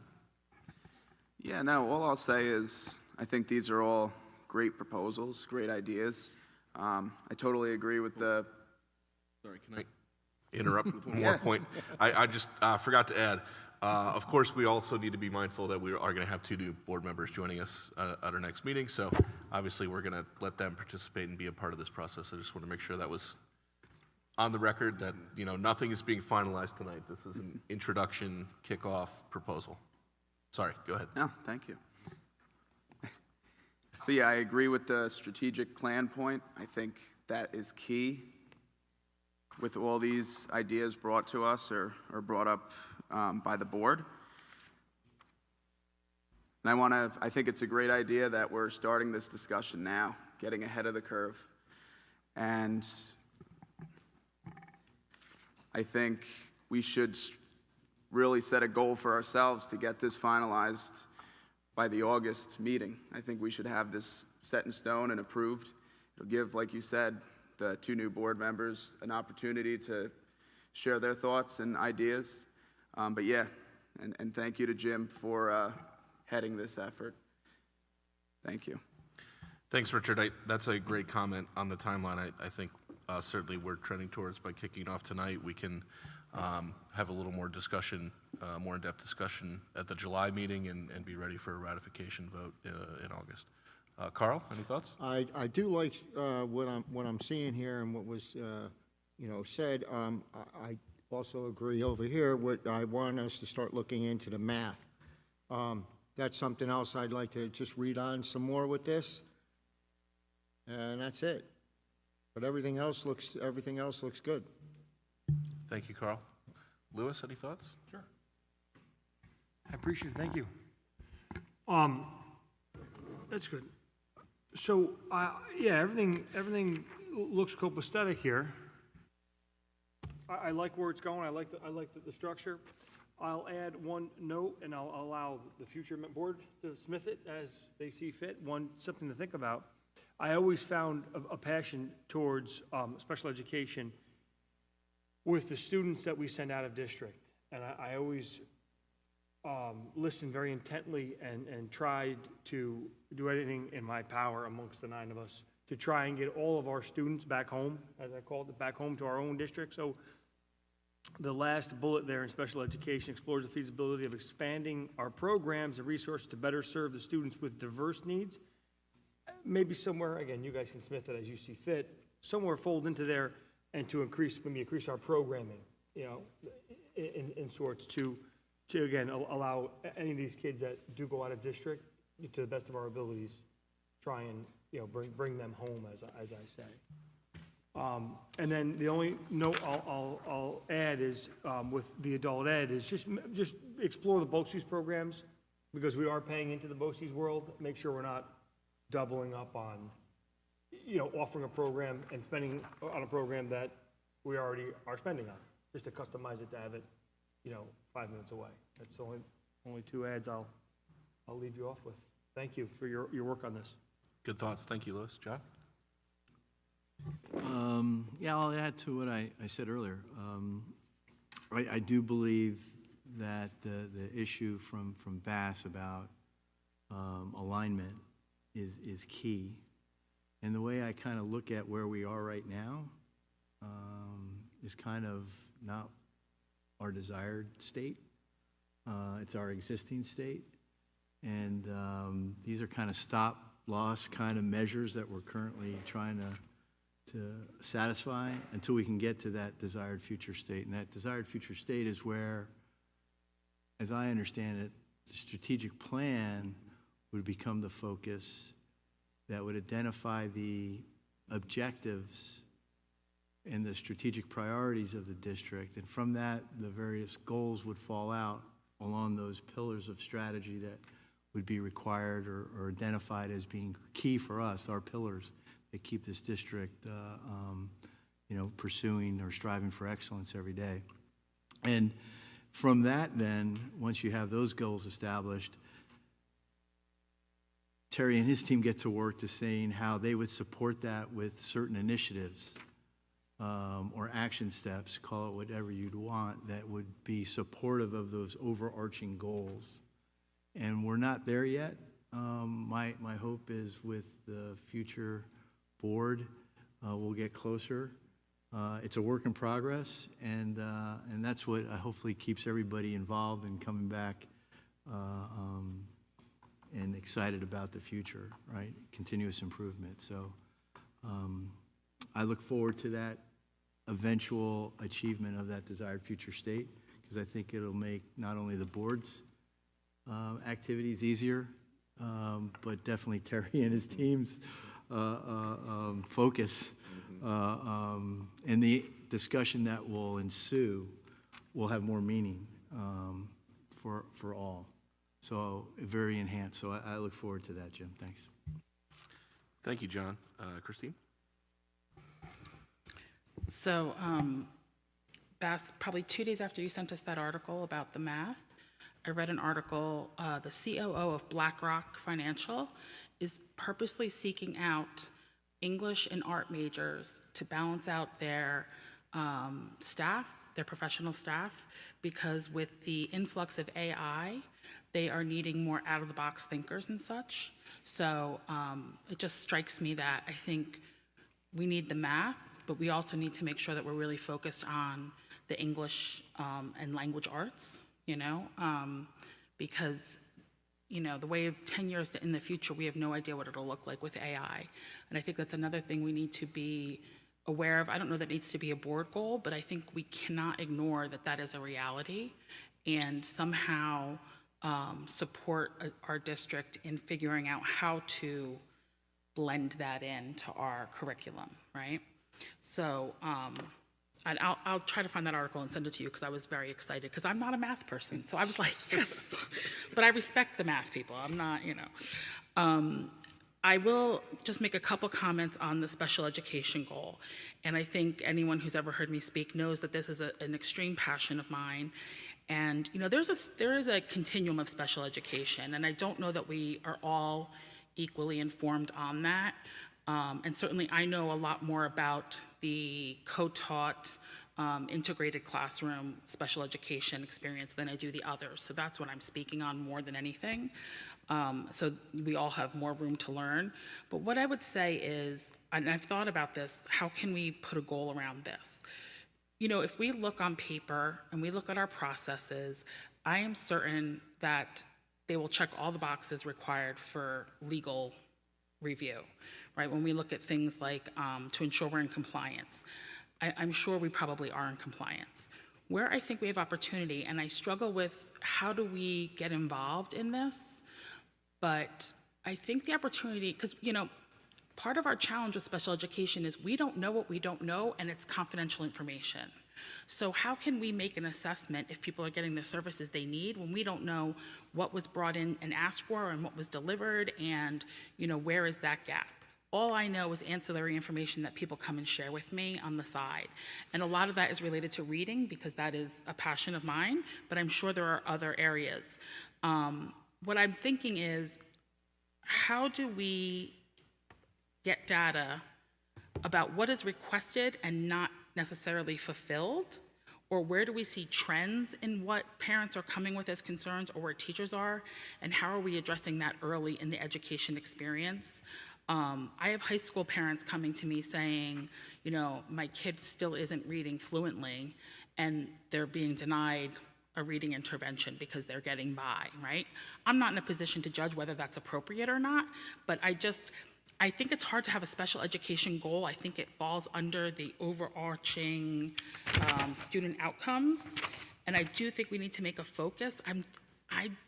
Listen, I want it more than anybody. I just don't know how we do that in a way that's fair, that we can evaluate if we've been successful, and where we can make a difference. So I think it's a discussion I would like to continue to have. I know it's getting late and we're not finalizing here, but just to kind of put that out there for folks to think about as a point of view as it relates to how can we make sure struggling students are getting what they need, and that they're not leaving special education meetings feeling dismissed. Because I think that is a bigger issue for parents than, or as big an issue sometimes, than the services themselves. Thank you, Christine. Those are wonderful thoughts. You put it into words a lot better than I could have, because I sat there and struggled with how do we, I think everybody wants to see special education is a challenging area. We all want to see our students have the best success that they can, but how do we as a board impact that when it's all confidential information is a real challenge. And I struggle with that as well, as how do we as a board impact that? And I think we took certainly a first step this year by having a presentation on special education. We had a lot of follow-up via email, questions answered, and we're going to need some more thought and discussion as what is the role of the board to provide impact there. So thank you. Christian, your thoughts? I'll start with a broad thought, and I think that what brings some of the pieces together is this, what you might call subgroup performance. And for people who are not aware, the way that data is not just the overall performance of students in the district, but also looking at particular groups, whether it's new language learners, special education students, various socioeconomic and ethnic groups. And if you look at the longer history of Cornwall, the blemish on what is overall an enviable record is that some of the subgroup performance hasn't met the target. And I think that brings together both the district goals about E&L, the special education goals that Richard kind of put forward, as well as, let's say, the work of the DEI committee, which is trying to look at some of the performance of these groups. And I think there's one thing to look at, in a sense, that's kind of the common theme, where to put an umbrella over a variety of different groups. And I think that might be one way to go forward on that. The second thing is about special education. It is true that there are individual cases, and there is CSE and CPSC committees to kind of decide to provide the necessary supports to students, modifications, accommodations, et cetera. But there's also something about the district capacity. Because to go to Lewis's point about why do students get sent out, it's because the district doesn't necessarily develop the capacity to deal with certain groups of students who struggle with common things. And I'll just put forward the example of, let's say, Pleasantville School District, which is a small school district that doesn't even have buses because it's so small that people can walk to every single school. But what they did is they realized they had a strength of certain people, some of their staff, and having a talent to deal with particular special education services. So they overdeveloped it beyond the capacity of the district, and eventually, in a sense, basically were able to sell some of those services to neighboring districts because they developed the classroom. Walter Pannis High School in Lakeland District has a similar setup as well, where they receive students from other districts. And so when you look at special education, the question is what capacity do we want as a district to handle students maybe with autism, emotional disorders, and how can we handle those students in districts so you can actually bring them home? Because if you don't build that capacity, you're going to end sending them out to outside providers, districts, et cetera. And that's part of the, how you, it's not about, intervening in CSE decisions. It's about, in a sense, what is the capacity and what are the trends we're seeing among our students. And some of the things that people are talking about aren't, I would say, strictly special education per se, but like things like literacy, which, is related but maybe not the same thing. But the other part of special education is a gifted and talented program, because it's not just, let's say, struggling students, it's also students who need more enrichment. And, do we want to reinstate the gifted and talented program or something like it to serve students who are maybe not getting enough stimulation or maybe want to go and transcend the ordinary curriculum that we're providing? And I think that's a value decision that our community makes through the school board. And I think that's kind of where I think the board role in that could be. And so I think that, I think I would take the concern that Richard put forward and I would, in a sense, mold it into that direction. About the ones that I kind of put forward, adult continuing education, every district in New York State outside the city school districts has access to BOCES, services and programs, and they also have adult continuing education.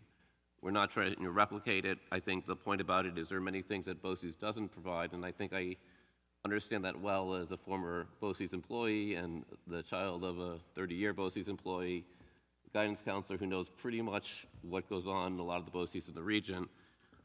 It is about a way engaging with our community, taking responsibility for education, not just for one group of it, but for the whole community, which includes adults, seniors, and having them more engaged with, let's say, with our school district. And I think it's almost, in a sense, it's kind of the value proposition that we put forward to all those people who pay school taxes but don't necessarily have a student in the school district. And it makes it easier, and also makes them aware when they come into our buildings and they see some things that are not as they should be, where bathrooms are not in good shape or a doorway needs repair. It's a way of, in a sense, making that very clear to people that, hey, this is something worth investing in. And it allows us to go ask for what we need for our traditional K-12 student or pre-K-12 students. And I think that this is not like something where you flip a switch, which is why the idea is to study the feasibility of it and to look at and talk about what is under the hood. For example, the support services. How do you organize the registration? What are fees that people are charging? What people do we have in our community that would be able to offer classes to teach other people in the community? And I think the point about that is to study that so that we can have a program that is not like haphazard, but a program that is sustainable. And on the code of conduct, I mean, I think that fits under strategic planning, but I think that's something that is not something we can do when we have to vote on the code of conduct in August. I think it deserves a year worth of attention, and I think it deserves bringing in people to give their insights and input and to make it a document that has not only, in a sense, best practices, but has a legitimacy among the broad community to, in a sense, have rules that people follow, not because they're down there in the letter of the law, but because they, in a sense, buy into the values that are inherent in that document. And I think that there are many issues that schools are dealing with that are happening because the code of conduct is not responding well to issues that students are coming up with I want to say it's all pandemic related, but things that have come up in the last 10 to 15 years. And one last just thing, because I didn't mention this in the board engagement. There's been some research about Jonathan Collins, who teaches at Columbia University, about the structure of board meetings and what gets more engagement from the community. And I would gladly share this article about how you create a deliberative structure to a board meeting and how that actually impacts the trust and support from the community for the board. It might be something we can revisit or investigate under that heading. Thank you, Christian. Brendan. Thanks, Jim. And first of all, thanks for putting this together. Your first page is a pretty good summary of my thoughts. I thought it was very strong, particularly around the facilities improvement. This is going to be an area that we are probably going to continue to follow and double down on, as you kind of imply here. Our current bond is probably not our last, so it's best that we stay on this. I'm sure there's going to be some wordsmithing that is done between now and August, after we get the new board members, certainly, so I won't belabor any of those points now. Just generally approve of that first page. I'm sure there will be some edits to come. As far as the second page, I think the special education, so many quality, worthwhile, interesting thoughts have been shared on it so far, so I don't want to repeat, more or less underscore them. I think it's always a challenge to carve out individual areas of education and make it their own board goal, because then you could start doing that for everything. And then there's, well, what about the ones you left out? Does that mean that you don't support those? It can be a slippery slope. So generally speaking, I would be supportive of having something related specifically to special education, but under the larger student outcomes. I think that's just the more sensible way to approach that. I mean, these are our students just as equally as anybody else under student outcomes. So just from a hierarchical standpoint, it feels like they should all be grouped together. I think that would also simplify some of the editing decisions that we have to make. Generally, I think this could probably be folded into one goal or one we will. What I'm struck by with some, and Richard, I commend you for the effort of putting it in. Someone's got to take the first leap here. I think that all of the action items sound like they're one or two steps ahead. If I can just put a phrase to it, it's almost as if we're offering solutions before we know what the problem is. I think generally speaking, special education, to what Christine was eloquently talking about, so much of it happens within a black box for various reasons, legal being one of them, that it's hard for us to sit up here and even say with confidence that we've got our hands around even what the current state of special education program services and satisfaction, let's say, are in the district. So if we were to endeavor to support, improve, whatever verb you want to use, our special education programs, I think the first thing we should do is, and this is a first step at smithing this unified theory of special education goals, partner with the superintendent to review and assess the current special education programs and services to understand our challenges and how we are currently managing them. I think once we understand that, then we can go into, maybe in ensuing years, figuring out what those next action items will be. But partnering with the superintendent to ensure that we're in compliance with best practices assumes we're currently not. To Christine's point, I assume actually we are. The professional development opportunities, maybe that is in need. Maybe it's not, though. We have to first figure out where our challenges are, again, and how we're meeting them. So that I could go point by point, but I think everybody understands what I'm saying. So I would start a little bit more high level on that, in more of an assessment posture, fold that under the general student outcomes.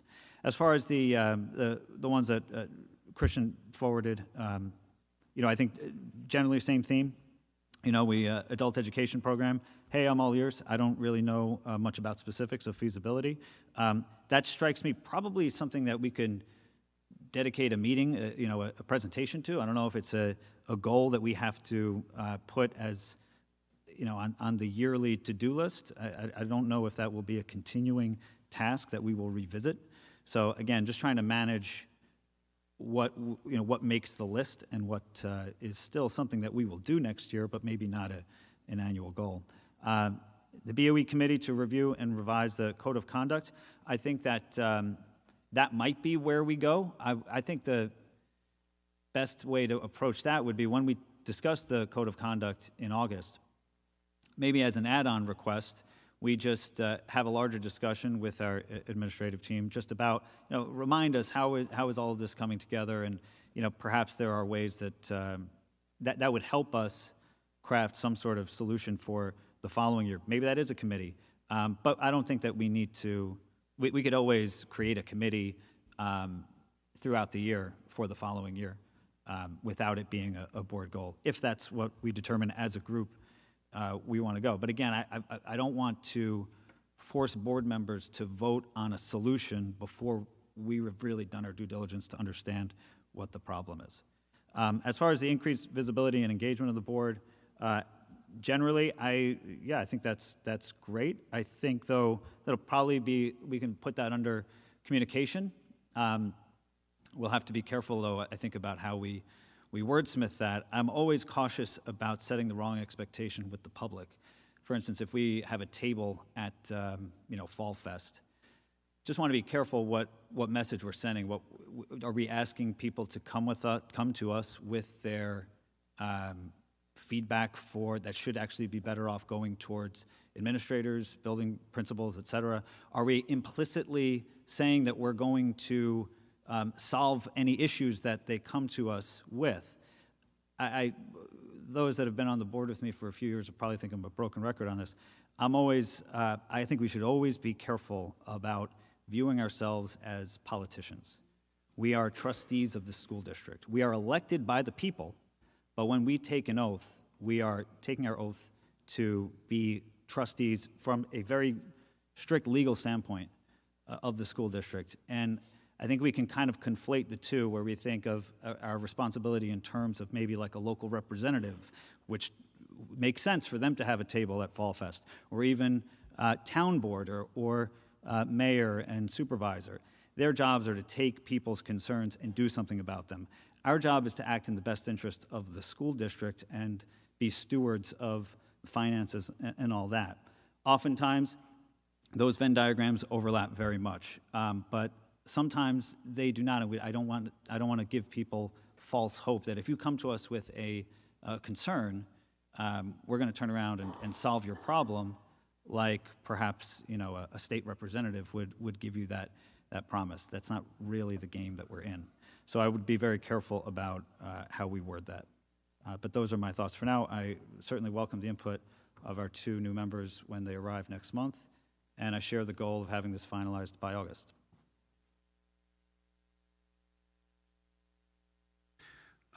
Thank you, Brendan. Appreciate those thoughts very much. Perhaps we could have a booth and turn it into a fundraiser, like in Peanuts. In Peanuts, Board of Ed, 5 cents. Well, now you're talking, Jim. Yeah. No, I appreciate those thoughts. I want to add one more thought before I kick it back to John here. On the code of conduct, there is a committee, Terry, if you can fact check me there, that comes up with that, which includes our board members on that? No. Okay. So the existing committee, who's on the existing committee that does the code of conduct? So it's administrators. We get feedback from staff members every year, so that's how we got the away and off policy at the high school. That's how we shifted to what happens with video recording in our schools with cell phones. So it all comes from input from staff throughout the year that comes up to administration, and then we all sit down and see what revisions we would propose to the Board of Education. Great. Thank you. So, yeah, perhaps there's obviously we'll discuss whether or not we want to make that a board goal. Perhaps it's not a temporary subcommittee of the board, but perhaps a board member or 2 could join that committee, similar to the way that the Health and Safety Committee is run. Perhaps that's an avenue to look at.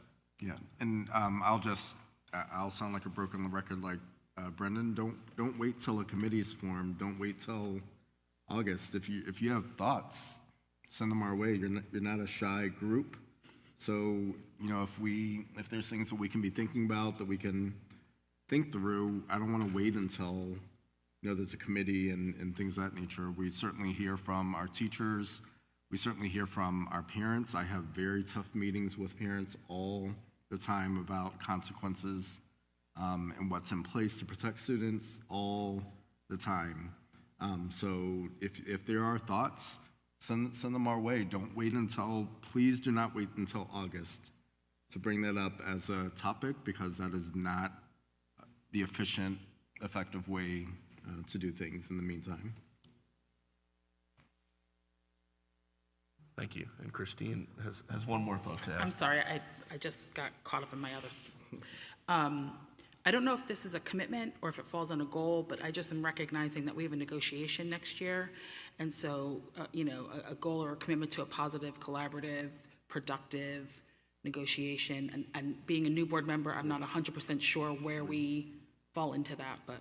Yeah, we have 3 negotiations. 3 negotiations, even more important. So I think it's important to at least set that as a standard, whether it's a goal or not. I just don't want to lose sight of it. Thank you for that. I certainly think we all agree that we want a positive and collegial environment there. So I think that, unless anybody has any last minute thoughts to add, I think that's a great discussion, way to kick it off. Appreciate additional thoughts via email, as we get into wordsmithing and get into fleshing out some of the discussion that we had here, and look forward to picking it back up at the next meeting. Back to you, John. Thank you. Hey, great, Jim. I think that is a first, where we're talking about next year's goals in the current year. And I'm encouraged by getting ahead of the curve, so to speak. So I'm sure with future discussions, you all are going to have a great time putting together and aligning with Terry the direction of the district going forward. So hats off to you all, and our 2 new members who are going to join soon. All right, that brings us then to our second round of recognition of visitors. And I will say hello to our audience, and I've been given the high sign that there is no comments to be provided. So with that, I'll go right to closing comments, and I'll start with Brendan. Thank you, John. So, great discussion on the board goals. Don't think we have to say anything other than that, but yeah, it is great to get started a bit early on that. Big congratulations to our retirees and tenure recipients. It is really maybe the best meeting of the year, just for general mood, and it's always great to see everybody's accomplishments get rewarded. It's great that we do it on the same meeting. You see the accomplished people that are leaving us, but then you see those that are taking their place, and there's something very cyclical and seasonal to it, and it's a beautiful thing to witness each year. And it always makes you appreciative of the great people that we have had in this district, and assured about the future that we have in front of us. So congratulations again to everybody. To Kate and Nick, I know, I'm sure they are at home watching now. Thank you for your year of service. You really were 2 standout student representatives. I think that we all developed a great affinity for you both. I'm sure we will see you around town, as I always manage to see you often, and it's another great part of having student representatives. You get to develop relationships with the youngins, which is why we do this. And Kate, good luck at Lafayette, and Nick, good luck at George Washington. To our 2 departing board members, 6 years, both of you. I'll start with you, John. 6 years, no easy feat. I know you came in during a very critical time in our district. We've certainly come a long way since then. And I personally appreciate all the efforts that you have made to bring us to what I feel is indisputably a better place than where we were 6 years ago. While I know that we did not always agree on everything, I always admired your ability and willingness to raise the difficult questions and promote issues that you felt very strongly about, regardless of the reaction it may have gotten from those around you. During the moments when we did disagree, I always found you to be a very worthy sparring partner, and on the issues where we have agreed, I have always found you an invaluable collaborative partner. Now that you're stepping away, I wish you good luck, good health, and I hope you enjoy the extra time spent with your family and on the travels, which I'm sure you have in your future. Now to Lewis. I got my phone working, Lewis, so you're really in for it. So we have served together for 5 years, Lewis. In that time, I can say confidently, you have been, in my view, the backbone of the board, and I can say the most important colleague to me personally. About the backbone point first, you've called yourself the stay-in-your-lane guy, the one who reminds us what our job is and what it is not, so that we focus on solving problems without creating bigger ones. As the years have gone by, I have come to appreciate that at a deeper and deeper level. And in hindsight, I am even more impressed that you understood this from the very beginning. It's easy to get elected to a board and try to put your fingerprints all over the school district, to get in there and mold things to your liking. It's much harder to realize that you may not be the hero the school district was looking for. That takes wisdom, at times courage, and perhaps the most valuable and least celebrated characteristic of anyone in public service, restraint. It amazes me that you intuited this from day one and makes me wonder how we're going to get by without you. Which brings me to my personal relationship with you. I can honestly say that if it were not for you, I would no longer be on the board. 2 years ago, I was this close to packing it in, but you were the one who convinced me to run again. And while I won't recount the whole conversation, in one phone call, you reminded me why we serve on this board in the first place, the impact of what we do, and the importance of staying the course. And when I think back on my 5 years on this board, I think about a lot of things, but more often than anything, I think of that phone call. And now you're leaving, which means you obviously didn't even take your own advice. Go figure. But Lewis, being president and vice president together was an honor, at times kind of fun even. You always made me better in every meeting or conversation we had, despite how right I thought I was going into them. And now as we sit here on the other side of 5 years working together, I can say with confidence, this is a better board because you served on it. We're better board members because of serving with you, and I am a better person for having become your friend. Congrats on a great run, and enjoy your Monday nights. We'll miss you.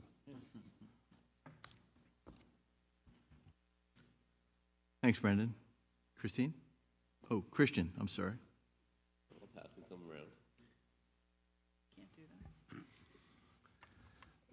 around. So, the final meeting of the year brings is what makes school important, because it's really more about a community. And if you think about it in terms of, let's say, good institutions and bad organizations and what they do and what they don't do. Good institutions have a past, they have a present, and they have a future. And they're constantly reminded of what those are and recognize the people who have given, the people who've come before us and made things possible, and to recognize them as their way out and recognize their contributions. I think about what Oliver Sacks said about, Korsakovs, people who have no long-term memory. The problem isn't about you can't remember your past. The problem is if you don't have a past, you don't have an identity. And so your tomorrow is just another today. And what happens when you don't have a past is you don't have a hope for the future. And if you look at what bad organizations do, when there's new people, they haze them. They make them pay their dues to have a seat at the table. Bad organizations mortgage the future for the benefit of the present. Because, you know what, they don't have an identity. They're just going to say, no reason to take it all and, worry about future generations later. And I think it's important because when you have an identity, it's not simply that you say, well, we're not going to change, the past is always what we're going to be. It's that you understand what your values are. And then you don't fall into the next new, glittery idea who says, I can change this and I know what 21st century and 22nd century skills are and I can provide you that solution, because you have an anchor. And as someone said, that some parents give their children roots and other parents give their children wings. And a good institution does both. And I think that's why it's important to remember retirees, but also to say, welcome aboard, not just to the new staff, but also to the new board members. And, to make sure that they feel welcomed and that we support them in the same way that we would like them to support us. I just want to talk a little bit about John Edelin, just because, and I said this to you, John, but I just like to say it for everyone else, is that my wife, who I don't think you've ever met, but who has taught 17 years of cadets, had a very, I think, observation about you. Says, John Edelin is the model of what we want our cadets to be, but we don't always succeed in doing it. And I know that's important to you, and I think that, to share that with you, and I would absolutely concur with that judgment. But I like to tell kind of my own story. My own story is, as you probably remember, in January, I walked into a church with the mask on because I was hacking up a lung, and I was very ashamed because I was sick, but I went to mass and I, came into a pew, put my head down, coughed all over this person in front of me, and this person turned around, and I thought, oh my gosh, this person's probably really angry because I've been coughing through like the last half hour. And that person turned around and offered me a cough drop, and that person was you. And I didn't even know it until you turned around. But I think that's emblematic of the type of person that you are, and I've come to appreciate that over the course of this last year. And I just want to say that this year you've planted some seeds. The strategic plan, the survey, and I think that's going to benefit people well beyond, even though you won't be part of the board. Students who are not even in our school district will benefit from the seeds you planted. And I hope you get to see and enjoy as those things grow and develop. And I think we all owe you thank you for those efforts, because they would not have happened without you. Thank you. Thanks, Christian. Thanks, Christian. Christine. Yeah, this is tough. All right, so first, yes, congratulations to the retirees, to the new teachers. Such an exciting time. Lots of congratulations all around. Congrats to the new board members. Congrats to Ellis Urgent, who is the state champ in the long jump. From what I understand, it was an incredible jump. I don't know as much about distance in that space, but pretty incredible. And I know that all of our other teams that were at the States, which, by the way, was the day after the senior prom when they had to go, placed and did well. So congratulations to all of them. Thank you to Nick and Kate. I really enjoyed when they shared their perspective on things, or kind of chimed in on things that we were talking about. So that was helpful to get their perspective. Jim, thank you so much for really for putting all the effort into putting those goals into words and a document. I think we've all been maybe dragging our feet a little and getting you the content, so I really appreciate that you just took it and ran with it. It makes it easier for all of us to have a good discussion. Brendan and Christian are both eloquent and have a really great use of adjectives and adverbs. And I was listening and really in awe and thinking, gosh, I hope someone says stuff like this about me someday, because it's really a lot to aspire to be like. John, I have appreciated your leadership this year. You're allowing us to have rich discussions and explore ideas and challenge one another across the board in terms of our thinking and our processes. And I agree with Christian. I think a lot of what has been put into place or is in motion right now will continue to propel us as we move forward. So I thank you for your service, not just this year, but for all the years prior as well. And then Louis, I so appreciate that you were able to anticipate when I had no idea what was going on, and you could kind of pipe in and give me some like, hey, this is what's happening right now, or no, this is what you do here, or, you know, and really with no, with generosity, right? And kind of like a stewardship leadership, a servant leader. And I really appreciate that because, you know, it can be intimidating when you don't know what's going on and you feel like you're the only one, right? So I truly appreciated that. Your level head, your sense of, you know, right and wrong and challenging all of us, like Brendan said, to stay in our lane. So I don't want to, you know, talk for the sake of talking, but thank you for your service and for helping us to stay the course and to make impact that matters, not to try to matter in the impact we make. Thanks, Christine. Bass? Thanks, John. I'd like to start as a parent and as a board member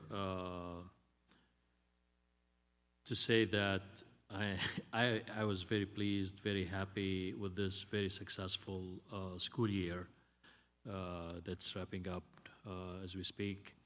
And that is, you know, everything went smoothly because, you know, again, as a board member and as a parent, every week, every other week, you hear a story that kind of, you know, bothers you, like why, what's going on, why, you know, what happened. I can go back now till the beginning of the school year, and I don't recall hearing these instances. At least they didn't come to my attention. And for that, I'm very thankful. I mean, that we had a very successful school year so far, and that is thanks to the administration, number one. You're on top of it, and to Megan, everybody working with the administration, big thank you for a very successful school year. Then, of course, big thank you to John for leading the board this whole past year as a president, and thanks for Lois serving, you know, as a VP the first year I came to the board. And then as a fellow board member during my second year here, you know, I enjoyed working with both of you. I enjoyed the debates we had. At times we agreed, at times we did not agree. We disagreed, of course, respectfully disagree on things. But I always enjoyed the debates, like the thoughtful ideas you always put on the table. Even as I said, at times we don't agree, but again, the thoughtful process you go through to make the argument. Third, I'd like to welcome the 2 new board members that will join us very soon. I look forward to start talking to you as board members, and that's very, very soon, July, I believe. Lastly, I'd like to congrats the retirees for their hard work over all the years of service they spent with us at CCSD, and a big congratulations to them, big congratulations to the tenured teachers. That's all I have. Thank you, Bass. Richard? Yeah, first I just want to congratulate all of our retiring staff members. You know, their dedication and service have really made a lasting impact and will have a lasting impact on our students and district. And, you know, if anyone here were to say that, it would be me, because I actually had a lot of the teachers that are retiring this year. And, you know, I just had such a great experience with all of our teachers. So I thank them for their years of service, and I wish them all the best in enjoying your retirement. And I also want to congratulate all those who received tenure. They worked very hard. It's well-deserved, and very obvious that they're committed to striving for excellence. And, you know, that's why they're here tonight. So thank you. I want to thank the community for coming out and supporting the proposed budget for this year. I think the turnout was phenomenal, and it shows what a good job we're doing as a board, as a district, and that we're really moving in the right direction regarding engaging our community, and they like what they see. That's what it seems like to me. I want to thank Kate and Nick and congratulate them. They were really, really just great student reps this year. They stood out to me. I think they really set the bar high for any new student reps we get. A high bar to achieve. I appreciate all that they brought to the board table. I also had some offline conversations with both of them, seeing them at events, and you know, their commitment was just, it really stood out to me. So I want to thank them again and wish them luck in the future after they graduate.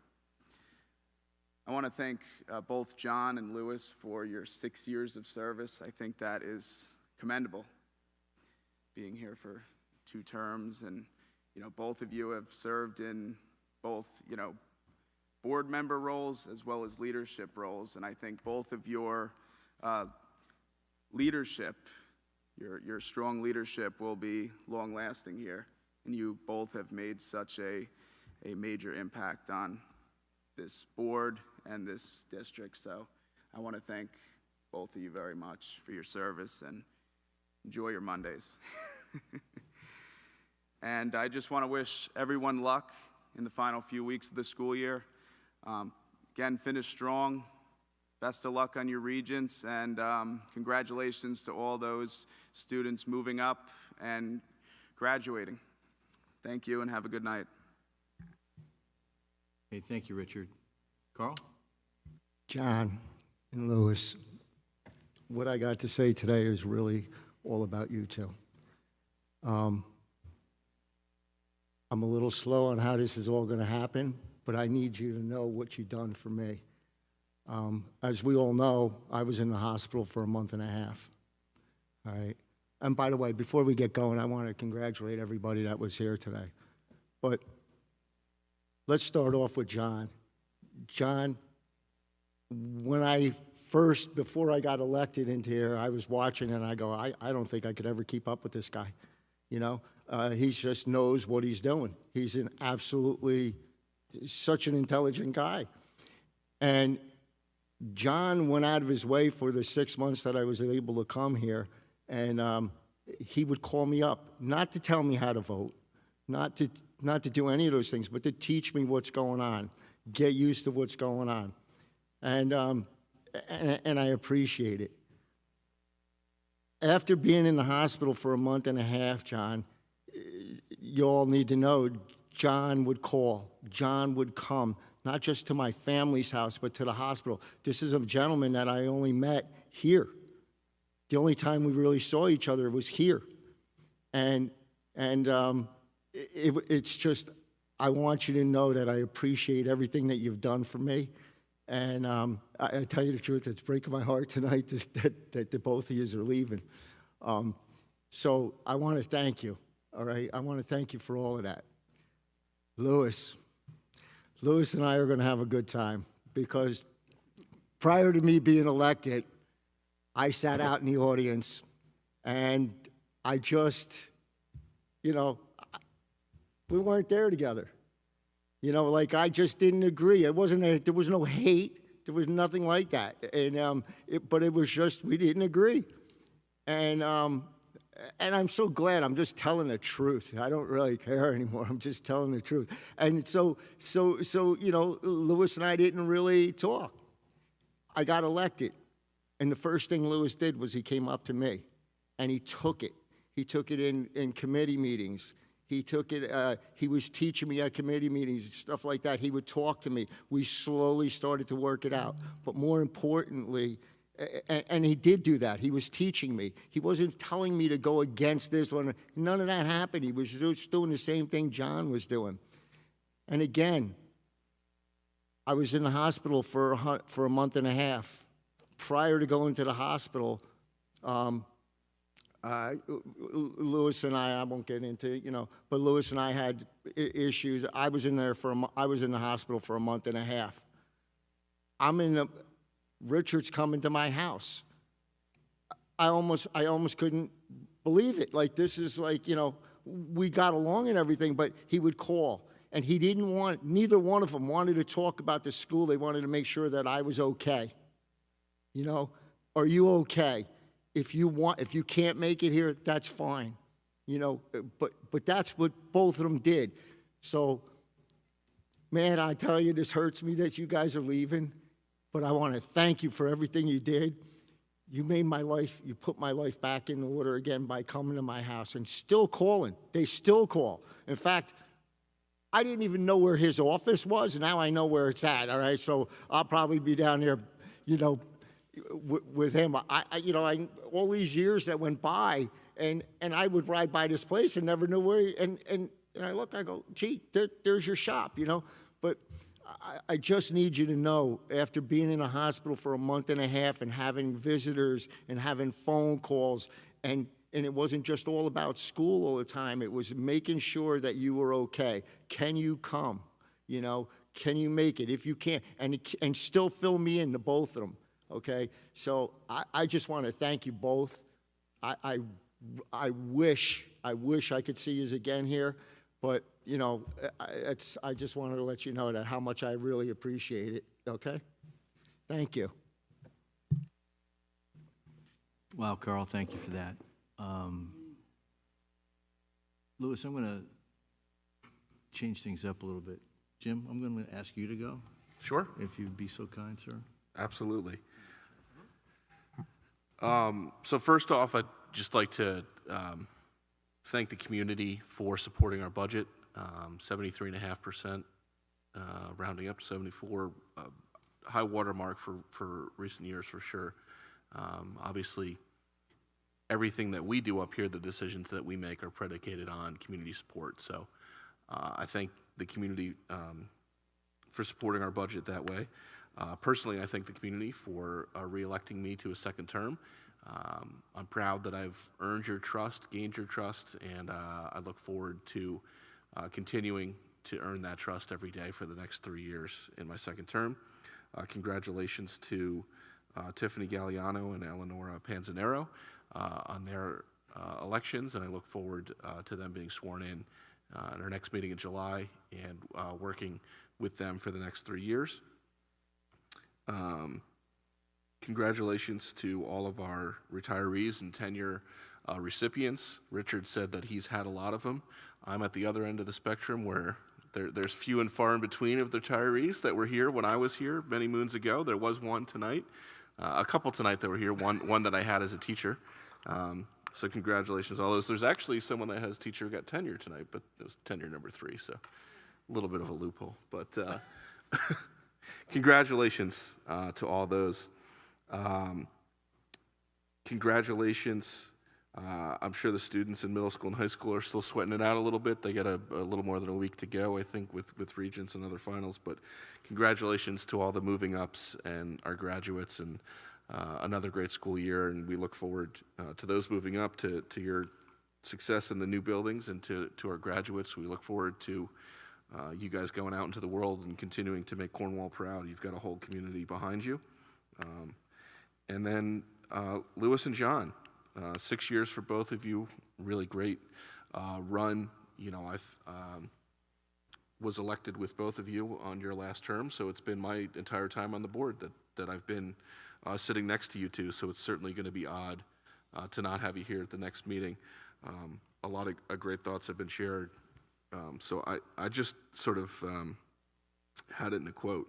And I think I almost got him tonight. I didn't get verbatim for you, Lewis, but Lewis is always, is this what's best for our kids? Are we doing what's right for our kids? And I don't think we got that verbatim tonight, but we got a flavor of it. We got half of it. So it's an important thought, and it's an important way to do it. And I hadn't heard it expressed until Brendan said the stay in your lane guy, but I think that's, it's been very important. if we try to go afield of what our role is as a board, you have been very good at saying, come on, reel it back in here. That's not what we're supposed to be doing. You know, let's know what our role is. Let's know where our areas are, and let's stick to them. And John, you said what I was going to say for your quote tonight: continuous improvement. It's, you know, it's the mindset you have to have, and I share it with you. But it's always saying, you know, it's recognizing that we're starting in a very good place. We have a great district. We have great kids. We have great students. We have great staff, great administrators. But what can we do to get better? Let's not rest on our laurels. Let's continue to get better. Let's ask the questions that we need to ask to drive getting better. This past year, of course, it's been a pleasure to work with you as president and vice president hand in hand. You know, to both of you, you know, enjoy a little more free time, and it's been a pleasure to serve with both of you. Thanks. Hey, thanks, Jim. All right, Louis, ready? Want to talk at the same time? Just go for it. I was going to say, I don't want to talk over you. Thank you. Everybody, thank you for your kind words. It's appreciated. And Christine, it's funny. I thought you were saying something earlier. I said, you know what? I got to circle back with her on this just so she understands it. Yeah, I thought that tonight. And you hope to do. Yeah. Kate and Nick, best of luck. Thank you very much for working with us this year. It's we say it every other week. It's a pleasure having you and hearing, you know, those sentiments from the schools. So thank you wherever you are, and best of luck to you. Retirees and tenure recipients, I mean, like retirees in general for me are my heroes. It's future. It's like, you know, it gives you hope that, you know, at some point in time, it does happen. Real people retire. And the tenure recipients, best of luck to you. You're in a great district. Just, you know, you got your tenure because you are who you are, and keep up that good work. John, it's been a pleasure working with you. You know, I remember 6 years ago where we sat with a group of people discussing, you know, board, what? Like, what are you guys crazy? Like, what? Okay, and we talked through it, and here we are. Here we are. So it's been definitely a pleasure. I've definitely learned a lot from you. Likewise. Yeah, there's Bass coined it. You know, there's a lot of tumultuous conversations, which is great, I think, and it's okay to have them and work through them and just get to the other side, and let's, you know, do what's best for the kids, do what's best for this district. And then I'll also, you know, I got reminded tonight of kind of, I think I reminded, it solidified kind of what I was going to kind of close my thank yous on. And it's thank you to all the students here, and it's thank you to all the kids here and all the young learners that we have. It's them who I thank. And it was the little person over here who was saying the pledge that was just kind of that, you know, golden light amongst the adults and our voices.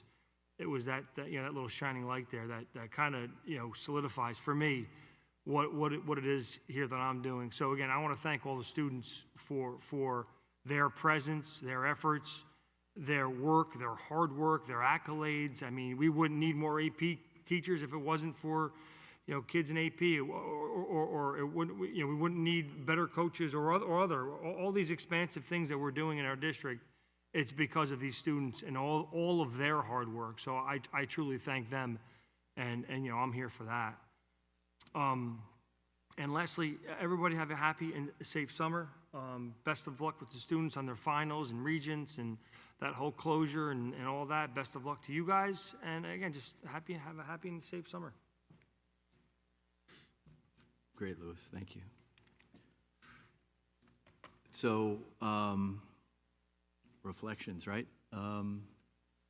So a couple things. First, Louis, you mentioned 6 years ago in that table discussion that we had before actually running. We'll always have Skyline Drive as you and I walk door to door in a part of the district that no one ever goes to. And I didn't even realize at the time it was part of the district, right? But that was important, and it's been a pleasure to be on the same board as you. I've learned a lot. We haven't agreed all the time, but I think we've modeled the appropriate behavior for hopefully others to follow.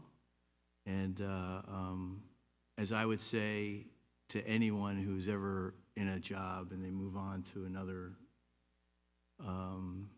activity, whether it be a job, career, or phase of their life, ask yourself, is what you're leaving better than you found it or not? And Louis, between you and me, I think we're leaving not only this district, but also this board better than we found it. And I think that's a testament to your leadership, your involvement, as well as the leadership, involvement, and participation of the board members here, because you guys are a and lady are a talented bunch. Talk about diversity. It's here in terms of the things that like thought, which is invaluable, by the way. Everyone's perspective has meaning, value, and should be respected. And so, you know, I do believe in term limits, and I think 6 years is a great run. And Louis, glad that we did it together. Terry, reflections of you. I remember Hannaford, and I don't know. Do you remember the advice that I gave you at that chance encounter? It went along the lines of, be careful when you go out to shop, because you're going to run into someone who wants to talk your ear off. And just to prove that point, right? Anyhow, you know, like I said, I think the district's in a better place than it was. I think a lot of that has to do with Terry, you being here, and guiding the team. And like I said, or Jim quoted me on this notion of continuous improvement. I know that's a focus of yours, and always looking to get better. And I'm confident that the future of Cornwall is a lot brighter than it is today, even though today is pretty bright. So hats off to all of you. I want to close, and ditto, by the way, to all the accolades that people have said to our retirees and our tenured people, and also our excellent students and our colleagues, Nick and Kate. I want to close with an idea, and I ask that you as board members in the future kind of think about it. The idea is this: we're all different, but we certainly share at least one common theme, and that common theme is Cornwall. And some of the differences that I've experienced or witnessed or been part of over these 6 years comes down to what I would call maybe a misalignment of values. And one of the things that strategic plan, that if we ever get it going, or actually go through the exercise of, would first and foremost validate, as well as probably codify, not just the mission statement that we have and the vision, which is what we have, but also a core set of values. And the importance of the values is kind of to guide behavior when we don't have a regulation, or we don't have a policy to refer to, or an operating process that we're accustomed to.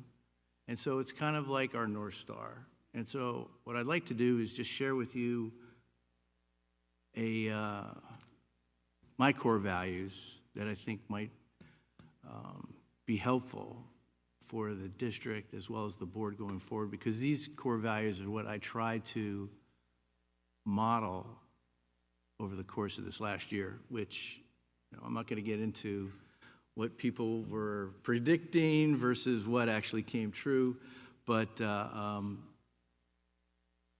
here's a simple acronym of those values, and it's basically my kids. And I believe that all our kids, all our students, are our kids, not just, you know, our own immediate family kids. They're our kids, but I'll use my kids as an acronym for that. So what's the M? The M is mature behavior, right? And that's age appropriate, right? So it's easy for a 5-year-old to act like a kid, and rare is it for a 5-year-old to act like an adult. But when they do, you kind of take note of that and go, "Whoa, that's quite an upbringing this youngster is kind of going through."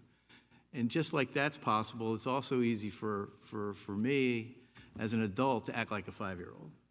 And so if we focus as a core value of having mature behavior, age appropriate for wherever throughout the organization, I think that would go a long way to taking a lot of the angst that we've experienced needlessly, by the way, in my opinion at least, and focus on the things that matter, which is the kids and making this place a better place for them. What's next? Well, I guess would be I, but I'll cheat a little bit and use I, and that's integrity. You know, we have a tough world out there where honor and one's word and the like is not as valued as it was when I was growing up. When I was growing up in Newark, New Jersey, your word was the bond, your bond. And that's not necessarily the case in the environment that are outside our district walls. But I think it's important, crucial, that we emphasize as a core value integrity, and that we model that and act honorably as individuals, as a board, and as a district. So then we come to kids. Again, I'll cheat a little bit. I'm not going to use K, I'm going to use C. C for collaboration. Collaboration is something that I believe separates good organizations from great organizations, as in the more collaboration you have, the greater you can become, because you're taking advantage of that diversity of thought, as well as the experiences that people have, to incorporate that into the overall experience and the motivation and the discretionary effort that comes with it, if you can crack that code. So collaboration is key. Then it comes to I. I is, from my perspective, respecting individualism, right? If you've ever seen cars in the prior or the past Soviet Union, you would see that all the cars look the same, all the buildings look the same. There was no individuality. I think individuality and individualism is a richness of the American experience that I hope never gets lost. And I think we should value individuality, even when those views are different from what we believe, because maybe there's something that we could learn from that. D, determination. I think we need to instill in our kids determination. And the easiest way to do that, I think, is to model that and to work through the problems, the hard problems, and overcome them. And I think we've done that as a board time and time again. When I think back, Louis, to the capital project that had failed twice, thrice, the board stuck at it, found better ways to gain the trust and confidence of the district, and didn't quit. And that's, I think, a valuable lesson of life, but more importantly, it's a core value that I think should kind of define our way forward. And S, right? Kids, S, self-reflection. Absent self-reflection, I don't know what you have. Because I think there's a lot of stimulus out in the world. And if you succumb to that stimulus, you could become reactive. And if once you're reactive, you've lost the initiative. And once you've lost the initiative, the game's over. But the only way to insulate yourself from the stimulus is to be reflective of it and do it so in a mindful way to determine the wheat, the things that matter, from those that don't, the chaff. So I leave you with those, my kids' core values. And I wish you all the best. We still have some more work to do, but it's been an honor and a privilege to serve with all of you. And thank you so much. God bless. So with that, we have a motion to close the meeting. So moved. Second. All in favor? Aye. All right, meeting closed. Thank you all. Have a good night.